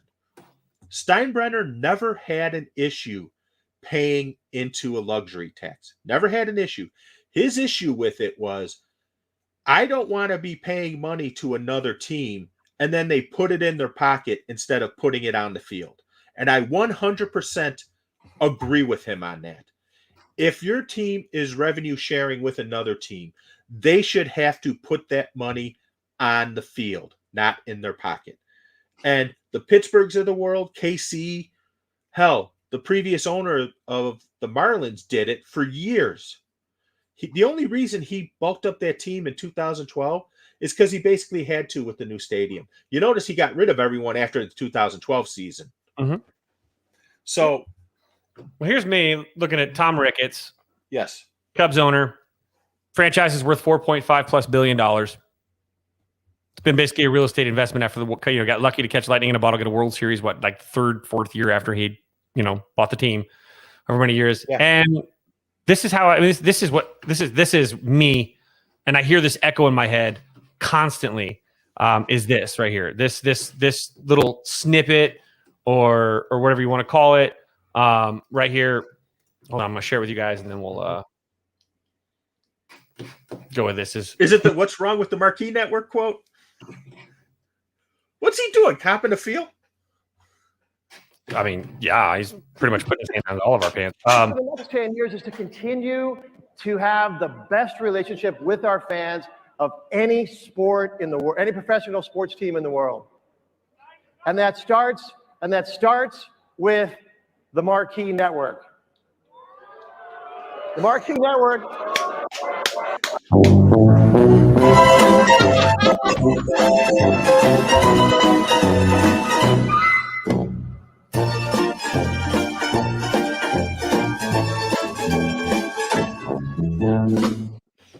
You need the Scrooge McDuck picture, not the clown picture. That's the one that gets me because that's all I can hear in his head. His 10-year plan to have the best relationship with fans in sport. He killed since he gave that speech. He has actually lost every single ounce of goodwill that he had built up by getting the Cubs a World Series after the first World Series since 1908. So now let me ask you a question, honestly, and I asked this to Yumper too. Mhm. Did you think it was possible for him to do that after that November night in Cleveland? what he's done since? Yes. Do you think it was possible for him to destroy all the goodwill? I think at that point, I thought he could probably walked out into the street, kicked an old lady in the chin, punched a dog, walked into a church, taken a pee on an altar. He could have done all that stuff, and they'd been like, "That was really nice."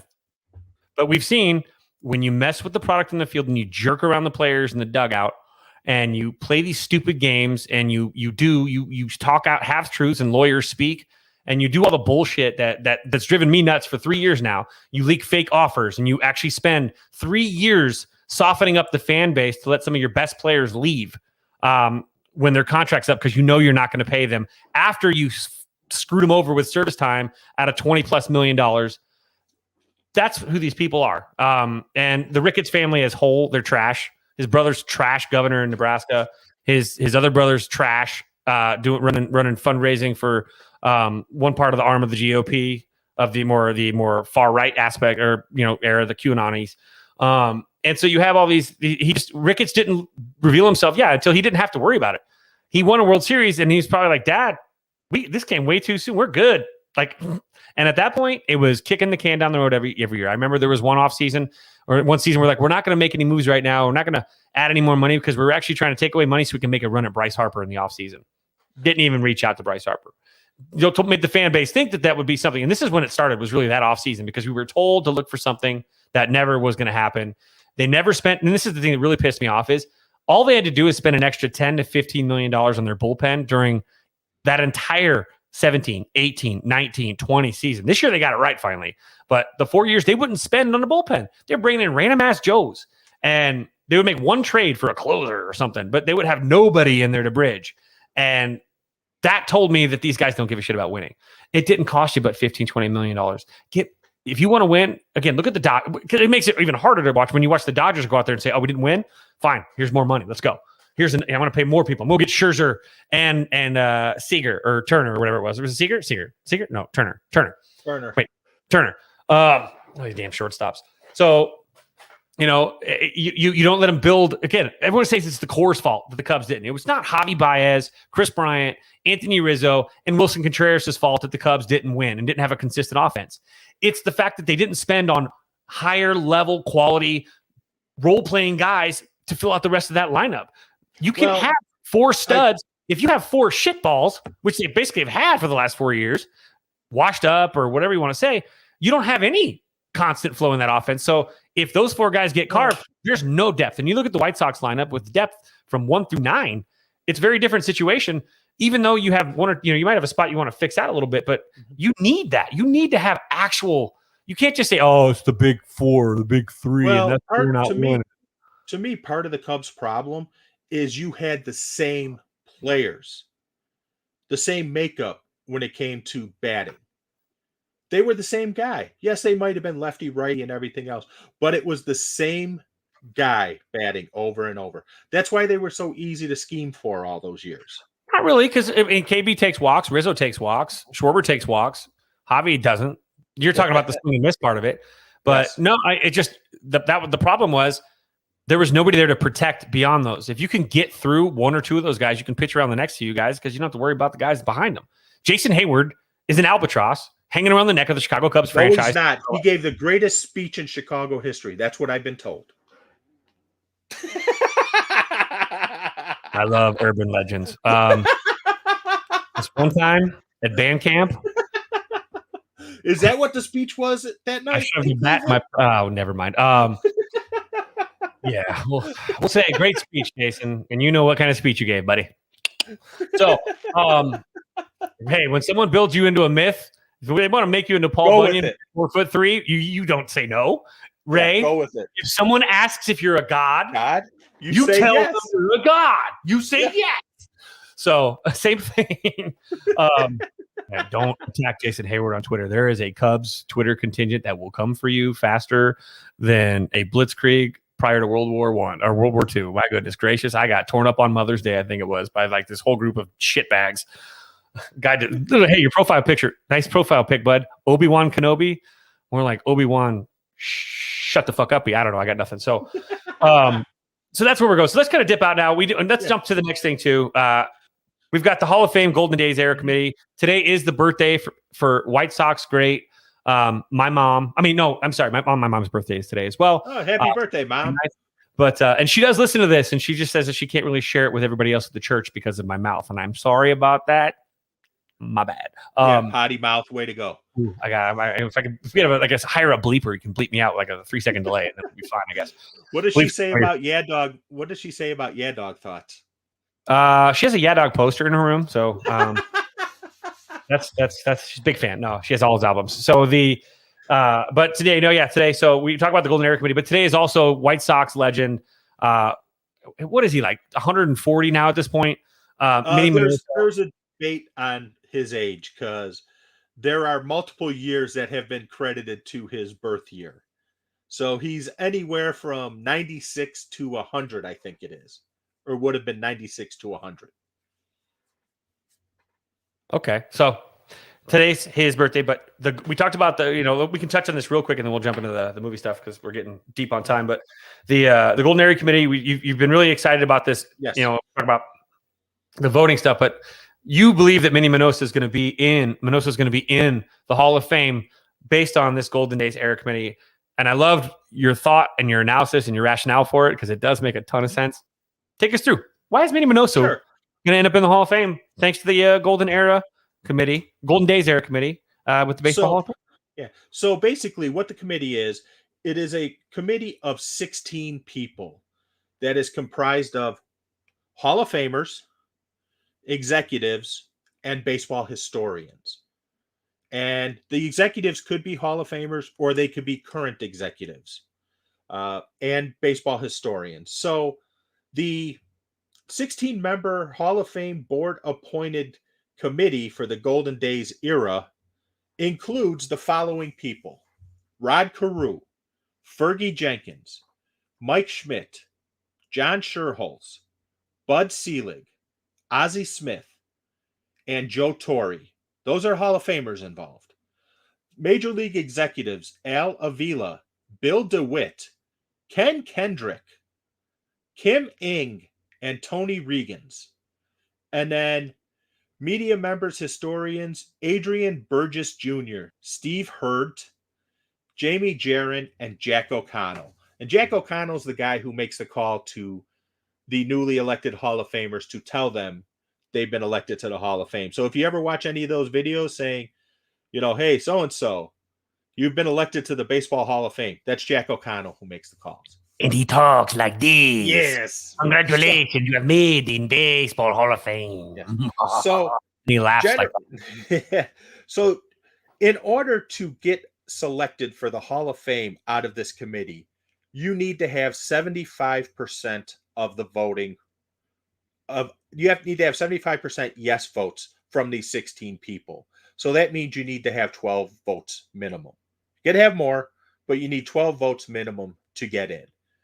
And I took a look at who is on this committee, and I think there are 12 votes there, to be completely honest. And I'll give you who I think the yes votes are.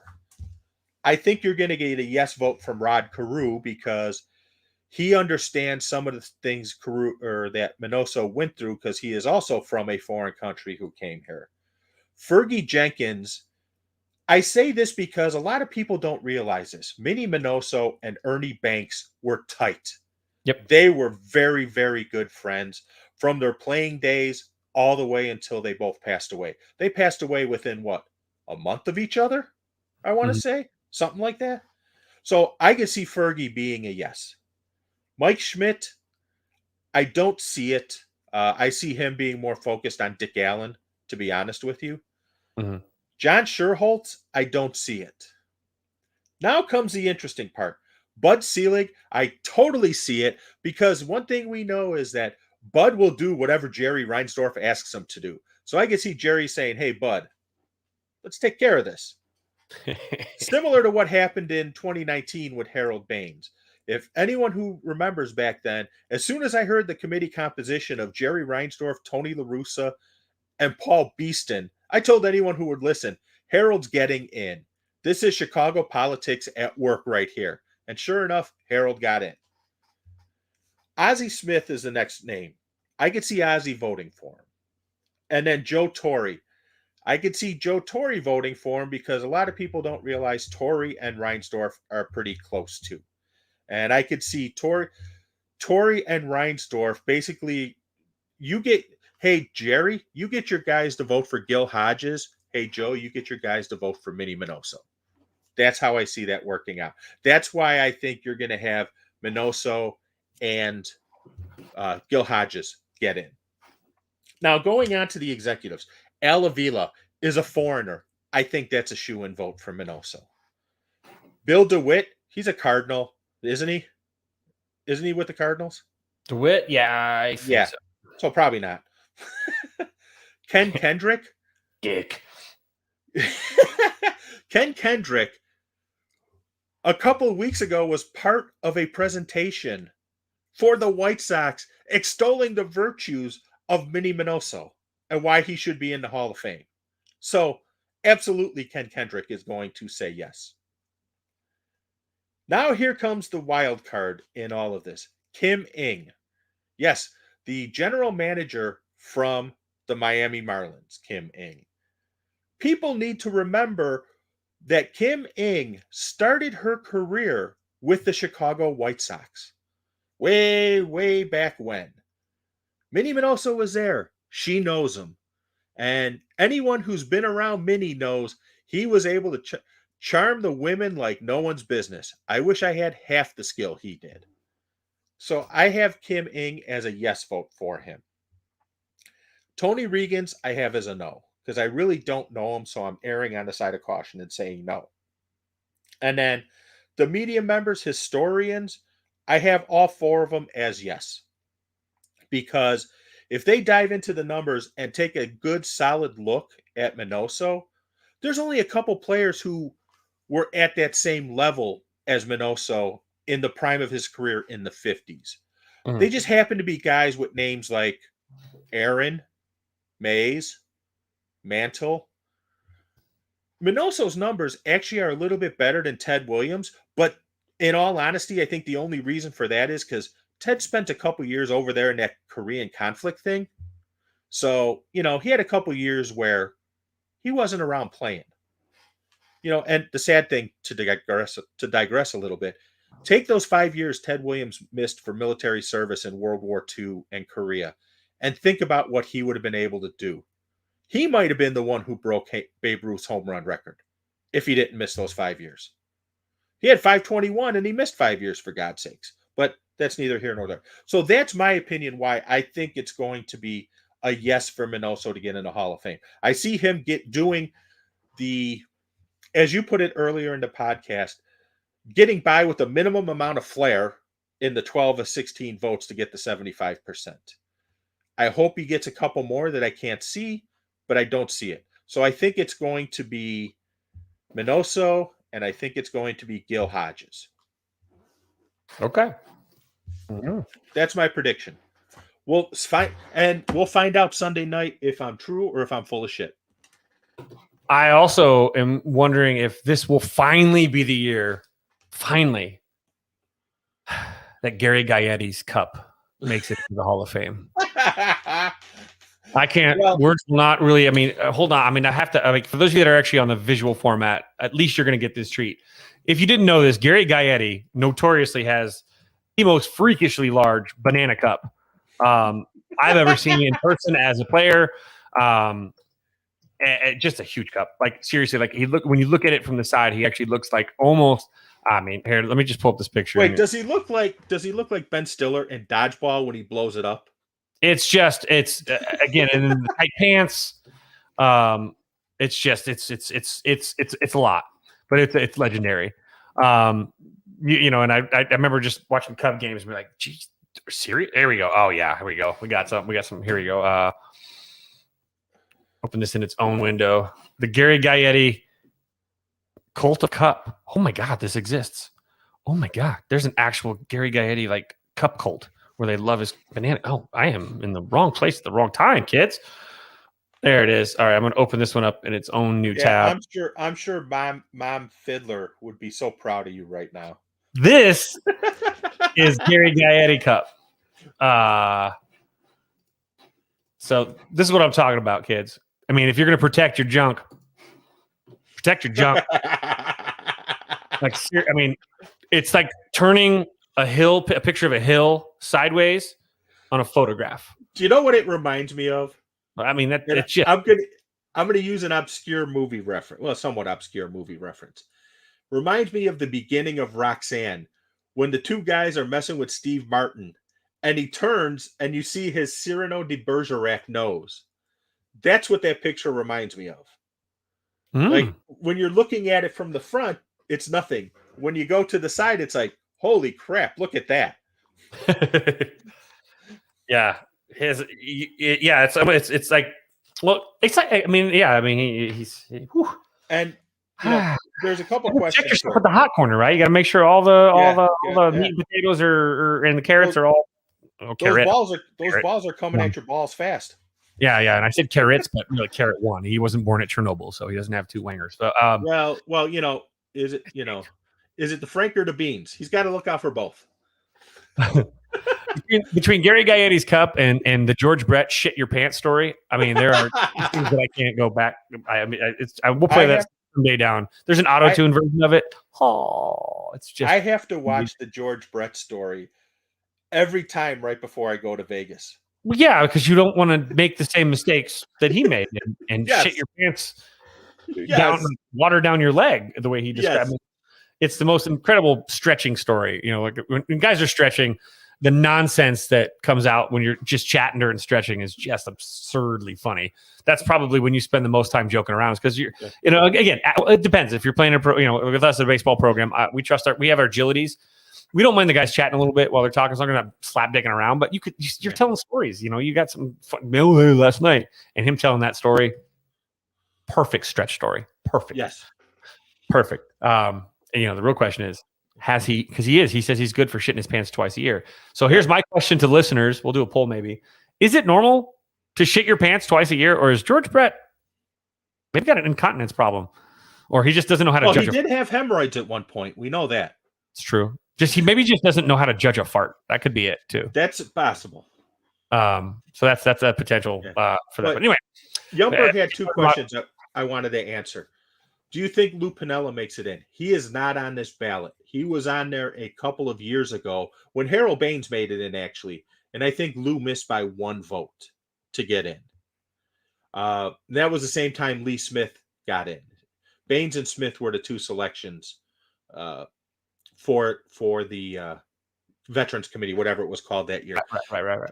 And one thing to remember, there might actually be more that get in, because looking at I only see one player possibly getting in this year off the regular ballot, and that's David Ortiz. And I gave my dissertation about the bullshit sports writers and their absolute hypocrisy about that. And then Jim Koch should be in. Absolutely agree. I don't think he's going to get the votes, though, to be honest with you. I could see Ozzie Smith voting for him because they were teammates on that 82 Cardinals team. But I don't know if he's got the hardware for it. What does he have? Like 16 Gold Gloves or something ridiculous like that. Yeah. You know, he pitched for like 10 teams or something odd.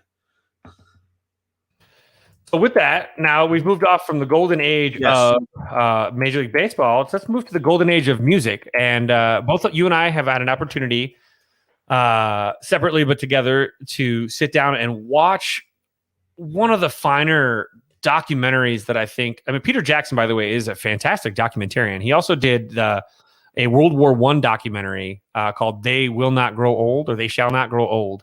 And a very similar thing that he did here, which is he finds this old footage. So he found 45 hours worth of footage. 60 hours. And so, but it's his new documentary. It's about the Beatles. But what he's done in both that and They Shall Not Grow Old is he finds old footage and he edits together a documentary. Now, They Shall Not Grow Old is World War I. He took all this footage and actually simulated, as he cut it, the missing frames in the frame rate. And it takes movie footage from 1918 and on the front lines of World War I, which if we've seen footage from that day and age, it's maybe like 4 frames per second. So it's like, that choppy fast that we see all the time that looks weird and fake. And he simulated the inner frames that were missing, and it makes it look like you're watching a video that was filmed yesterday. He added sound effects and stuff to it. So that was impressive already. That came out on Veterans Day a couple years ago. This one is the Beatles. Now, I don't know how much he touched up this footage because it's in color, but it's called, it's the Beatles. What is it called? Is it called Get Back or Get Back? Get Back, the song Get Back. So it's a fantastic doc. So you and I both got a chance to saw it. And does. It shows them rehearsing, and it tells the story, especially about like how they transition from pop stars into like more, they stopped doing concerts and live shows, and it just became more art, more beyond the art stuff. And so this whole documentary is them basically rehearsing and writing out their live album recording. And basically it's just, what turned out to be Let It Be. Right. Let It Be album. Right. And so incredible. So tell me, I mean, what did you think, man? I so cool. I mean, for me, I've seen Paul McCartney. So Paul McCartney young doesn't move me much just because we see him today. But man, it's so interesting to see John Lennon just being John Lennon, like John with Paul. Like when they're riffing and they're practicing, just their chemistry is so incredible. And I love how they come up with like they write the music first and then they just scat, like they go like they don't have any words yet, but they know that's where they'll go. And then you can write words to go, but it gives them some sort of audio, verbal audio to go along with the thing. But man, I'm impressed with it, and I love the John Lennon stuff. So I mean, what did you like about it? And what about it really kind of stood out to you as what made it? I mean, it's a very, very good documentary. And it's only part 1. There's 2 more episodes to come. They're 2 hours each, these episodes, and it focuses on January of 1969, and it breaks down each day on the calendar. So it'll tell you this is the events from January 4th. And then it'll go through them rehearsing, their interactions with each other and everything else. The songwriting process that they showed for all of them, not just Paul and John, but all of them, was phenomenal. The one thing that blew my mind is if you pay attention closely, George Harrison is giving them All Things Must Pass. He's playing it for him, saying, we can use this. And they pass on it. He's playing All Things Must Pass. And they're like, no, that's okay. Think about that. Have you ever listened to the entire album, All Things Must Pass? It's fucking incredible. He had that in his back pocket, and he's like wanting to give it to the Beatles, and they're like, "No." I know you said you love John Lennon, but at points in this, Lennon comes across as a jagoff. That's something I've always known that. Like he's been notoriously difficult and neurotic and difficult to work with. Yeah. But I just seeing him as him, like that's him. Right. That's him stripped and pared down. That's them in their show. A lot of the times, not even forgetting that they're being filmed. I mean, it's not like they were used to. It's not like the Real World was a popular show back then. Right. So exactly. That really stood out to me too. Is and then there is, there's always been the legend about George quit the band and Paul talked him into coming back, and then Paul quit like less than a year later. You see the first part of that scenario play out in the first 2 hours of this documentary. And I just think it's that moment just blindsides you because you're like, is he going to take a break? No, he just fucking quit. That's so interesting. And George is just like, fuck it, I quit. And just walks off. You quit what? To go to the bathroom? No, I quit the band. Bye. Because they kept basically ignoring the musical contributions he was trying to make. And the musical contributions he's trying to make is All Things Must Pass. So funny. I mean, how many times, but that's and to me, the biggest part that I think you can take away with this, especially if you're a music fan, is the process. Yes. It's the process of writing music. I've not been around, I come from a musical family. My dad plays like 8 instruments, sings. My grandpa was in, the Chicago Philharmonic for a bit back in the day. Fiddler's not just a clever name. Apparently, I'm the only fiddler that didn't play the violin. Whoops, I played the baseball bat instead.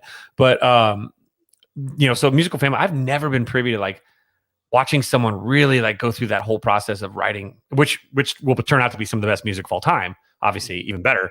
But that whole creative process and how they get from one to another. And we see it in movies a little bit where they're like, oh, I hear that beat. Oh, and someone plays the other. Oh, I feel it. It doesn't happen that easy. And so they all bring in their stuff and they share it and then they riff with each other a little bit. And then again, I love how they just like the process of getting it together. And then you see like it's the raw versions. You see like some of the swings and misses when they're trying to figure out what key to sing on and what the beat is. What are they going what kind of rhythm are they going to follow? What's the metrics? And so that to me is the interesting part for me more than as much as it's the Beatles, but it's watching arguably the greatest band of all time. Let's be honest. Create from scratch stuff that we're so familiar with, and that to me is just. And the thing about it is, George trying to give them All Things Must Pass and them ignoring, and then Paul just sitting there playing the music part of Let It Be on the piano before any words are even attached to it. You hear it right away, and you're like, "Holy shit, that's Let It Be!" Yeah. Holy shit, that's Get Back. You hear the lyric, and you're like, what it is, but you realize that they don't know what it is yet. Right. This is them trying to figure it out. How to get there. Yes. And that's just so cool to me. So another thing, and I know you did this, and you talk about it, and we can talk about it for just a few seconds, just because I know we're getting up there in time. But you did get to go see another a special screening of an older film, and you got to go see the rescreening of the original West Side Story, which obviously 1961, courtesy of Fathom Events. Fathom Events, right? And so, I mean, for you, when was the last time, or have you ever seen it on the big screen? And what did you get excited? I've seen it 9 times on the big screen. I get excited each time. And one of the things that numerous times at the Music Box Theater here in Chicago, because they before COVID, mind you, they used to have a film festival every year, like a 70 millimeter film festival.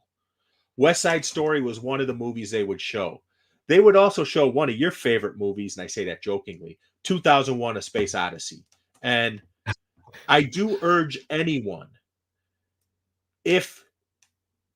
go see 2001 on the big screen. I'm not saying it will become I'm not saying it'll become your favorite movie or anything like that, but the TV does not do the visual justice for 2001: A Space Odyssey. It just doesn't. Video, DVD, widescreen TV, it doesn't do it justice. But yes, I did see it, and it's still, like I said, I have a very special relationship with that movie because of my mother. So I always think back to the first time I watched it with her and the premise of watching it, which was, hey, Mom, we're going to start reading Romeo and Juliet in school. Well, let me show you this so you get an idea of what Romeo and Juliet is. That's how I went into West Side Story. And I always remember that time sitting with my mom in the house I grew up in, sitting on the couch in the front room, watching West Side Story on VHS. And when you hear that. Yes, exactly. Yeah. Boom. Yeah, he gets going. Well, that's awesome. Well, and the funniest thing is, Fathom Events had facts about the movie before it started. The only person who sang his own music in the movie was Bernardo, who was played by George Chakiris. Natalie Wood, Rita Moreno, Russ Tamblyn, Richard Bamer, who are the main characters, basically, all were overdubbed. And Natalie Wood, it's obvious, because she doesn't look like a fucking opera singer, which is how her voice projects in the movie as like an opera singer. Right. And by the way, my Bernardo impression was we did West Side Story at my high school. I believe it was my senior year. And the girl that played, what's her name? Not Maria, but what's her name? Chino's girlfriend. Not Chino, Bernardo's girlfriend. Bernardo's girlfriend. Maria is Bernardo's sister. Right. So yeah, that's right. What's his girlfriend's name? Bernardo's. Oh, Anyway, the girl yeah. that was playing that role, she was like, she pulls out the. No. She was playing. It was the tryout for Maria. She tried out Okay. for Maria. She actually got the sister part because she was still a very good singer, but her acting was so bad. She was like Gino, and let's be honest, very Caucasian, very Scottish. Gino, how did they pull the trigger? And I'm like, dear God, did she just roll her tongue going, Gino, I put the trigger? I'm like, well, she didn't get the part. Oh, so you had to be looking at. She had to audition in the final scene. Yeah, the final scene, the scene where Maria's asking how many bullets are left. I could put the trigger. I'm like, geez, she pulled that. So good job, Missy. Congratulations. You didn't get the part. Yes. And I did also go see Ghostbusters. I was about to say, speaking of also some really great nostalgic stuff. So I talked about what I liked about it last week. Obviously, I will encourage everybody to go see it. I tell my mom today, her and my dad need to go see it ASAP. It's fantastic. So now that I gave my review last week, what do you think of the new Ghostbusters Afterlife? It is better than Ghostbusters 2. It is better than that abomination that was made 4 years ago with Melissa McCarthy and whoever else was in it. I would say it damn near was as good as the original Ghostbusters. It may be off by a hair. Not much. They're neck and neck, in my opinion. I absolutely love the movie. I thought the girl was perfect as the 21st century Egon Spengler. The ending was very touching. Just with how the whole movie portrayed Egon, and the ending, you find out the real Egon, if you will, right? And I absolutely loved it. I hope that they use this cast for future sequels, if you will, because I love the girl. The brother was an idiot, but he was a lovable idiot. Podcast and Wolfhard, he's awesome. Like, I love that. Podcast was funny as hell. Oh, podcasts have killed me.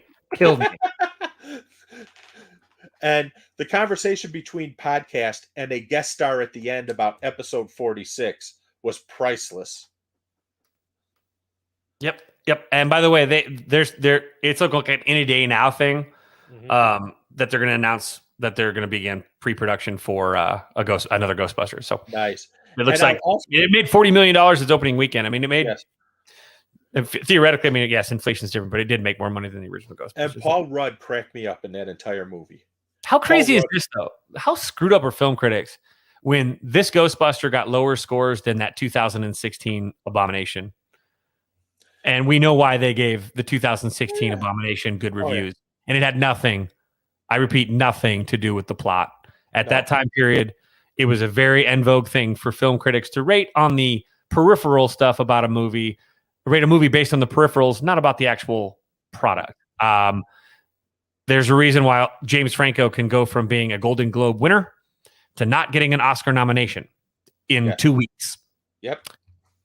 Had nothing to do with the performance. It's like being your first ballot Hall of Famer. No, he's a third ballot Hall of Famer. So I'm not going to vote to the third. No, we know. And they were, again, the pontification from film critics, things that I don't like to hear from a film critic. If a film critic complains about fan service, I'm done with you. You're muted. It's over. See you later.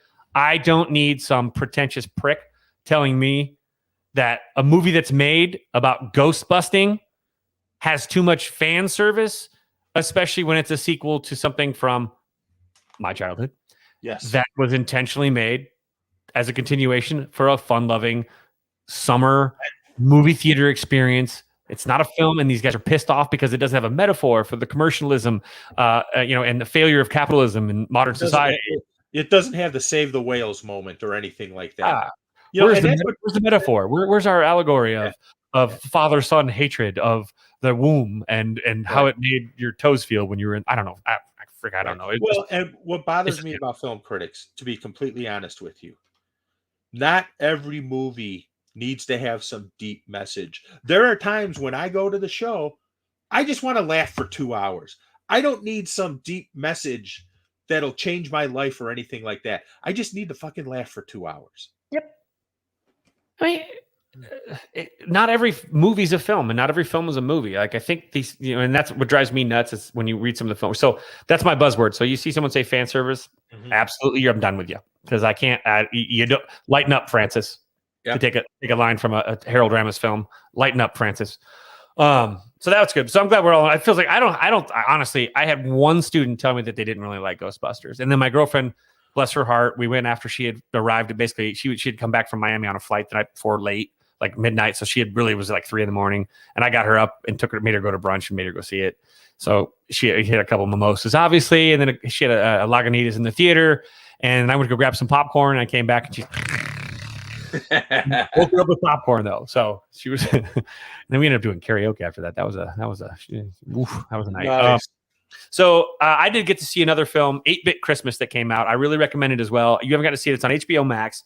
It stars Neil Patrick Harris as the narrator, but it's basically him telling his daughter. It takes place in Chicago, Batavia to be exactly. So really the suburbs of Chicago, Northwest, out there near St. Charles and Aurora and Forest and Roselle. Yeah.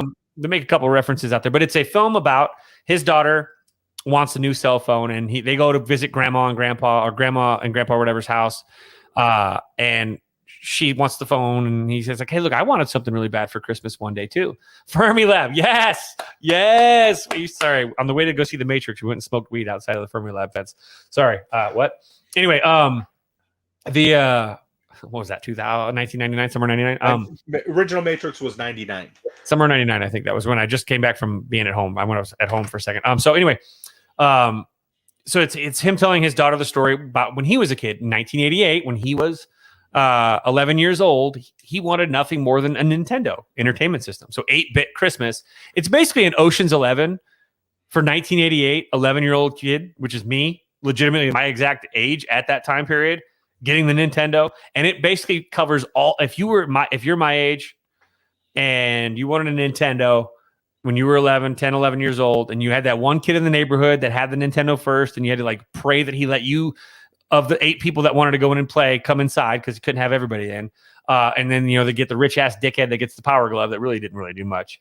And then you have but the best part, and this is for us specifically, is it takes place in Batavia and in Chicago. They go down, where he goes to buy his Nintendo on their super caper, the Marshall Fields on Christmas, down there. And so it's got all the Chicago stuff. Of course, how he slips on the ice constantly. No one ever apparently they never salt the ice in front of that place. I've seen so many people eat shit in front of it too.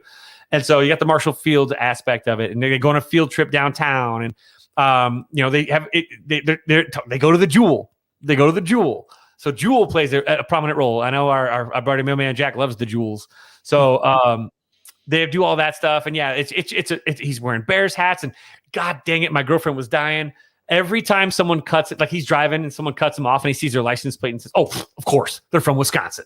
Or someone bumps into him, "Of course, he's a Packer fan." And Carrie starts dying because every time I get cut off by some jackass that has like a Wisconsin plate or a Packers thing, I'm like, "Of course, he's a Packer fan." So she's like, "That's you." So the cast is great too. Steve Zahn's in it, who I think is hilarious. The kids are great, and they actually, David Cross has a small role in it. I didn't expect David Cross to be in it. And I find him to be supremely hysterical. Tobias from, if you're not familiar, Tobias from Arrested Development. I love the Power Glove. It's so bad. Thank you for that. The Wizard reference, Yumper. And so California. Anyway, so I got to see that. I recommend it. It's a great little Christmas movie. If you're from Chicago and you're a little bit, you were born and set, you're somewhere around that age, it's great because the jokes are really for us. And so Carrie and I watched it. She thought it was still cute. She didn't get a lot of the inside jokes, but she like how I laughed at so many of the different references of it. So that's a good one to see.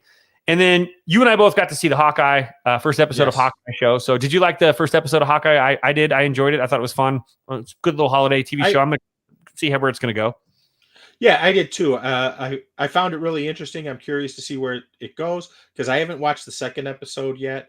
I just did I was suffering from a little bit of insomnia this weekend. So that's how I was able to watch Hawkeye, how I was able to watch the Beatles, how I was able to watch The Outsiders, the complete novel on HBO Max, because insomnia is a bitch. Absolutely. Yeah. That's me too. I can't, my girlfriend hates the TV on. I love having the TV on to fall asleep. But now I've gotten to the point where I just throw my headphones in and See, I watch I'm a radio guy. phone. I watch my phone until I fall asleep. Yeah. I'm a radio guy. I need the radio on to fall asleep. I do. I need sound though. I definitely need some little bit of interference. I can't just do quiet. So that's good. We're both in agreement. That's a good, look, if you have seen it and you're not too sure, look, it took WandaVision 2 or 3 episodes to kick up, and then WandaVision was freaking fantastic, and Loki was great. And I did enjoy the Winter Soldier and Falcon show. So this is going to continue on with and the What If I thought was pretty good too. This is going to continue on though. And again, I love Jeremy Renner. Also, really good show is Mayor of Kingstown. That's on Apple TV Plus or Apple Plus or whatever.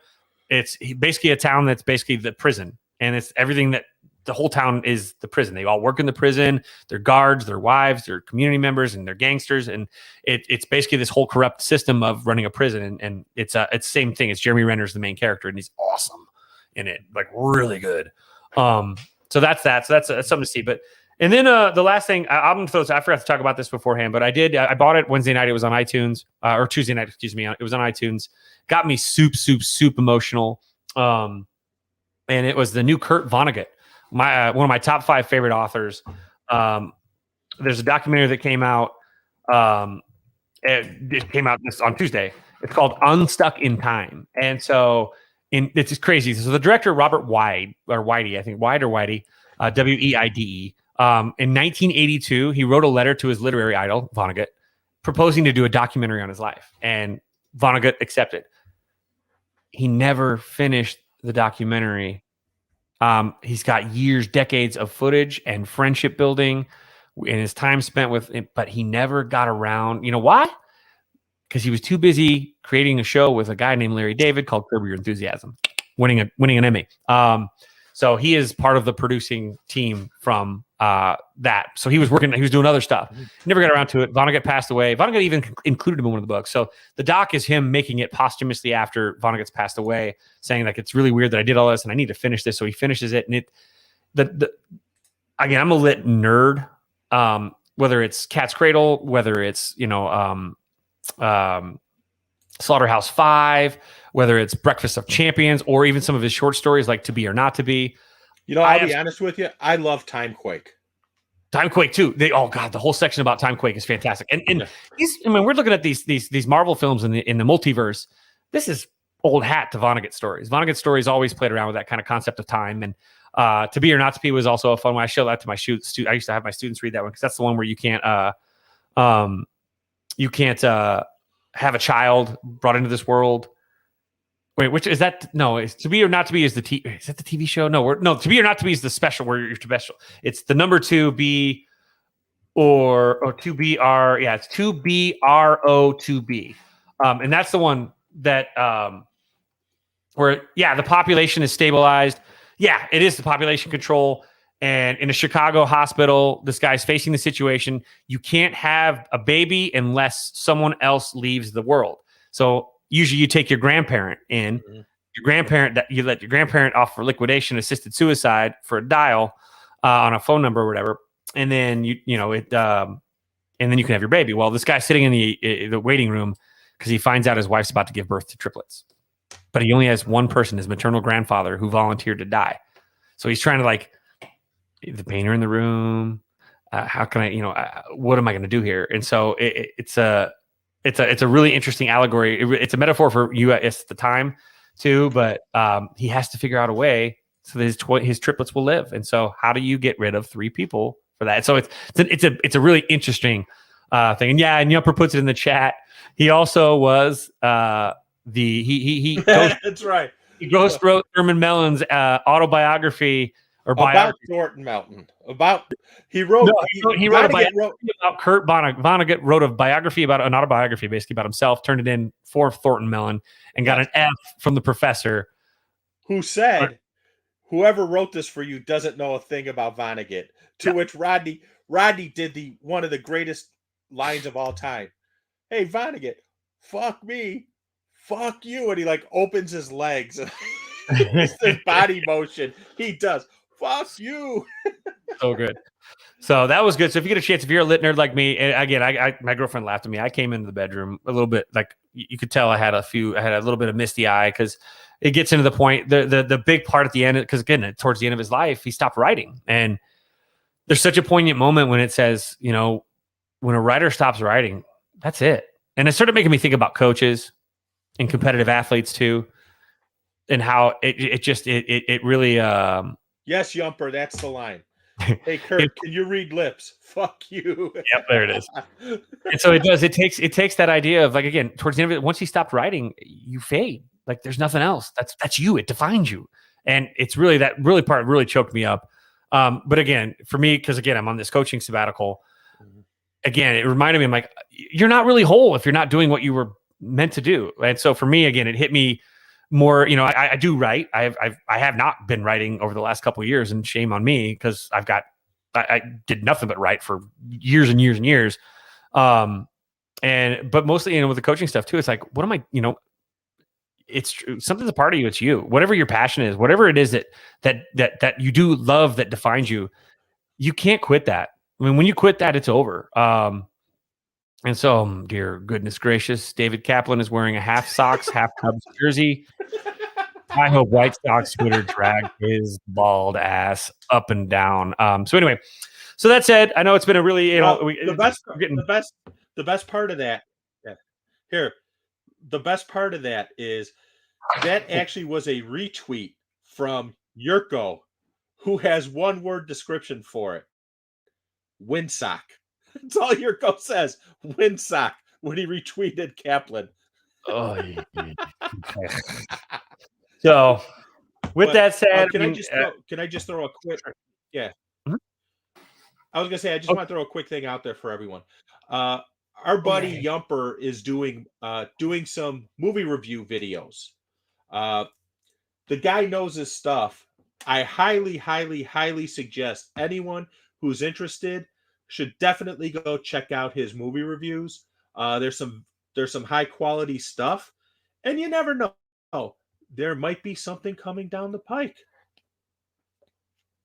It's very true. And don't you have something else to tell us about something going on later this week as well that you're going to be part of? Yes. So Thursday night, I will be joining our friends on the From the 108 podcast to talk about the White Sox inactivity at this point in time. Who knows what it'll be by Thursday? Right now, it's inactivity. And we didn't even talk about the Graveman signing, but that's neither here nor there. I'll just say this. I think it's a good move because it gives greater flexibility in the 7th and 8th innings. You could play matchups with Graveman and Aaron Bummer leading into the 9th, depending on what you're looking at from the order coming up. But I'll be joining the guys from the 108 on their show. They start roughly at 8:30. I'll be going on about 9 o'clock. And we'll be talking about the White Sox activity or inactivity, as well as the CBA and the lockout, if there is a lockout or if they extend a week. And some of the concepts we talked about here, I'm sure I'll probably be repeating there as well. Unless, of course, they actually have an agreement in place by then. And if they do, to say I'll be shocked may be an absolute fucking understatement. There we go. So they are meeting in Dallas as we speak, trying to hammer things out. And Correct. Supposedly they are there through the end of the CBA at 11:59 p.m. Eastern time, Wednesday night. Right. I'll be awake. You guys will probably be sleeping, but it's only like 9 o'clock here. So, well, it's hard. It's been hard to sleep the last day because all the shit that's been going down. You keep looking at the phone. Is there something else? Have the Sox done anything yet? I'm sure you guys are going chaos on the West Coast. I wake up to chaos on the West Coast. I woke up and I'm like, everything has changed. Oh yeah, you would have woke up to the Scherzer stuff. Yep. Everything was. I was getting ready. I couldn't even have my first sip of coffee yet, and it was all dropping. So we got a lot. With that coming up, we've got a lot of stuff. We got some insanity still for the next 24 hours plus. After that, we'll still have some plenty stuff to discuss as the CBA keeps going because we'll pretty much get radio silence. There will be no more deals until there's a CBA in place at that point because there's no. right? And Nothing can really happen. Right. There's no there's a transaction freeze. So you figure that Japanese outfielder, say you, say me, or whatever his name is, he's basically paused. If we're all means, sorry. He's basically paused while there's a lockout because they can't sign him. Mhm. If it's still going on January 15th, there's questions about Oscar Colas can't sign with the White Sox. That's supposedly a done deal. So that impacts the international market if it's not resolved by January 15th. So there's a lot going on with that. And don't forget, we'll also be talking about the Bears too. Mm-hmm. I actually will be attending a team that right now, if they win tonight, is going to be in direct competition with the Bears. That is true. For that last playoff spot. But the Washington football team, if they win this game with Seattle right now, which they are winning, that game with the Raiders, we'll need the Raiders to kind of help the Bears out a bit. So yes. So with that said, we got a lot of stuff that's going to pop down the line. Again, we'll be back next week. I might be like really relaxed. I might take next Monday off. I'm not sure, but and don't forget one other thing. On Monday, December 20th, we will probably do the show Sunday, December 19th, because the Bears are playing on Monday Night Football. Correct. Always plan for that one. Also, make sure if you're not watching us on YouTube, if you're not watching us live on Twitter, or you're not watching us on Twitch, go to on Twitch. It's the twitch.tv / The Tainted Glove. YouTube, it's obviously find our YouTube page. It's really easy. Just type in The Tainted Glove into the search and it's there. And then Twitter just pops up. So don't have to worry about it. But we finally got some multiple format platforms for you guys to check us out. Share it. Let your friends see it. Twitch, I'm sure we'll have an audience of like none because those are all for like young people. But we're gonna build an audience. We're gonna build an audience and all that fun stuff. So like us, follow us. Give a like to this podcast as well on YouTube. Follow us again on iTunes, Spotify, Anchor, MySpace, whatever the hell the formats are. Likes, give us some. Love the support, guys. We appreciate it. You could even using our going to our Anchor page or actually I think on Spotify too. You can click on the link. You can actually donate money to the Tainted Glove podcast if you want to buy us a stogie or a beer because you're like, hey, and we'll drink it on the podcast. You can do that. Well, I won't be smoking stogies on the podcast. There's a complicated reason why I won't smoke it in the house. I might have to go outside, but that ain't happening until summer because it's getting cold out now. I ain't going out there to smoke a cigar. 75 degrees here in Vegas today. Yeah, so right here. I got the Johnny Cash middle finger on that one. But other than that, we appreciate you guys taking the time out to listen. We know you can choose to do with your time, and we do appreciate you guys listening to this, whether you're, on a walk, whether you're driving to work, whether you're, taking a poop, whatever it is that you're listening to us at. We do appreciate you guys on here listening and for the support that you guys do. We do appreciate it. But I hope you guys had a fantastic Thanksgiving. Happy Hanukkah to those of our listeners that celebrate as well. And other than that, I've got nothing. Pete, why don't you give us your final words and take us on out? All right. Again, let me reiterate. Thanks everyone for watching, for listening. You heard where you can find us, so please feel free to go there and subscribe. It would be greatly appreciated. Feel free to tell your friends as well. With that, thank you so much for your time. The greatest gift you can give someone is your time. So we truly appreciate you taking the time to listen to us. If you got any questions, any ideas, want to tell us we're great, want to tell us we're suck, feel free. We'll probably believe that we suck more than we're great. And then with that being said, thank you again. Happy Hanukkah to those who celebrate. Hopefully everyone had a great Thanksgiving. This is the holiday season, so make it a point to be nice. Just go up to someone and say happy holidays and give them a smile. That's all. That's all you need to do. And with that, aloha.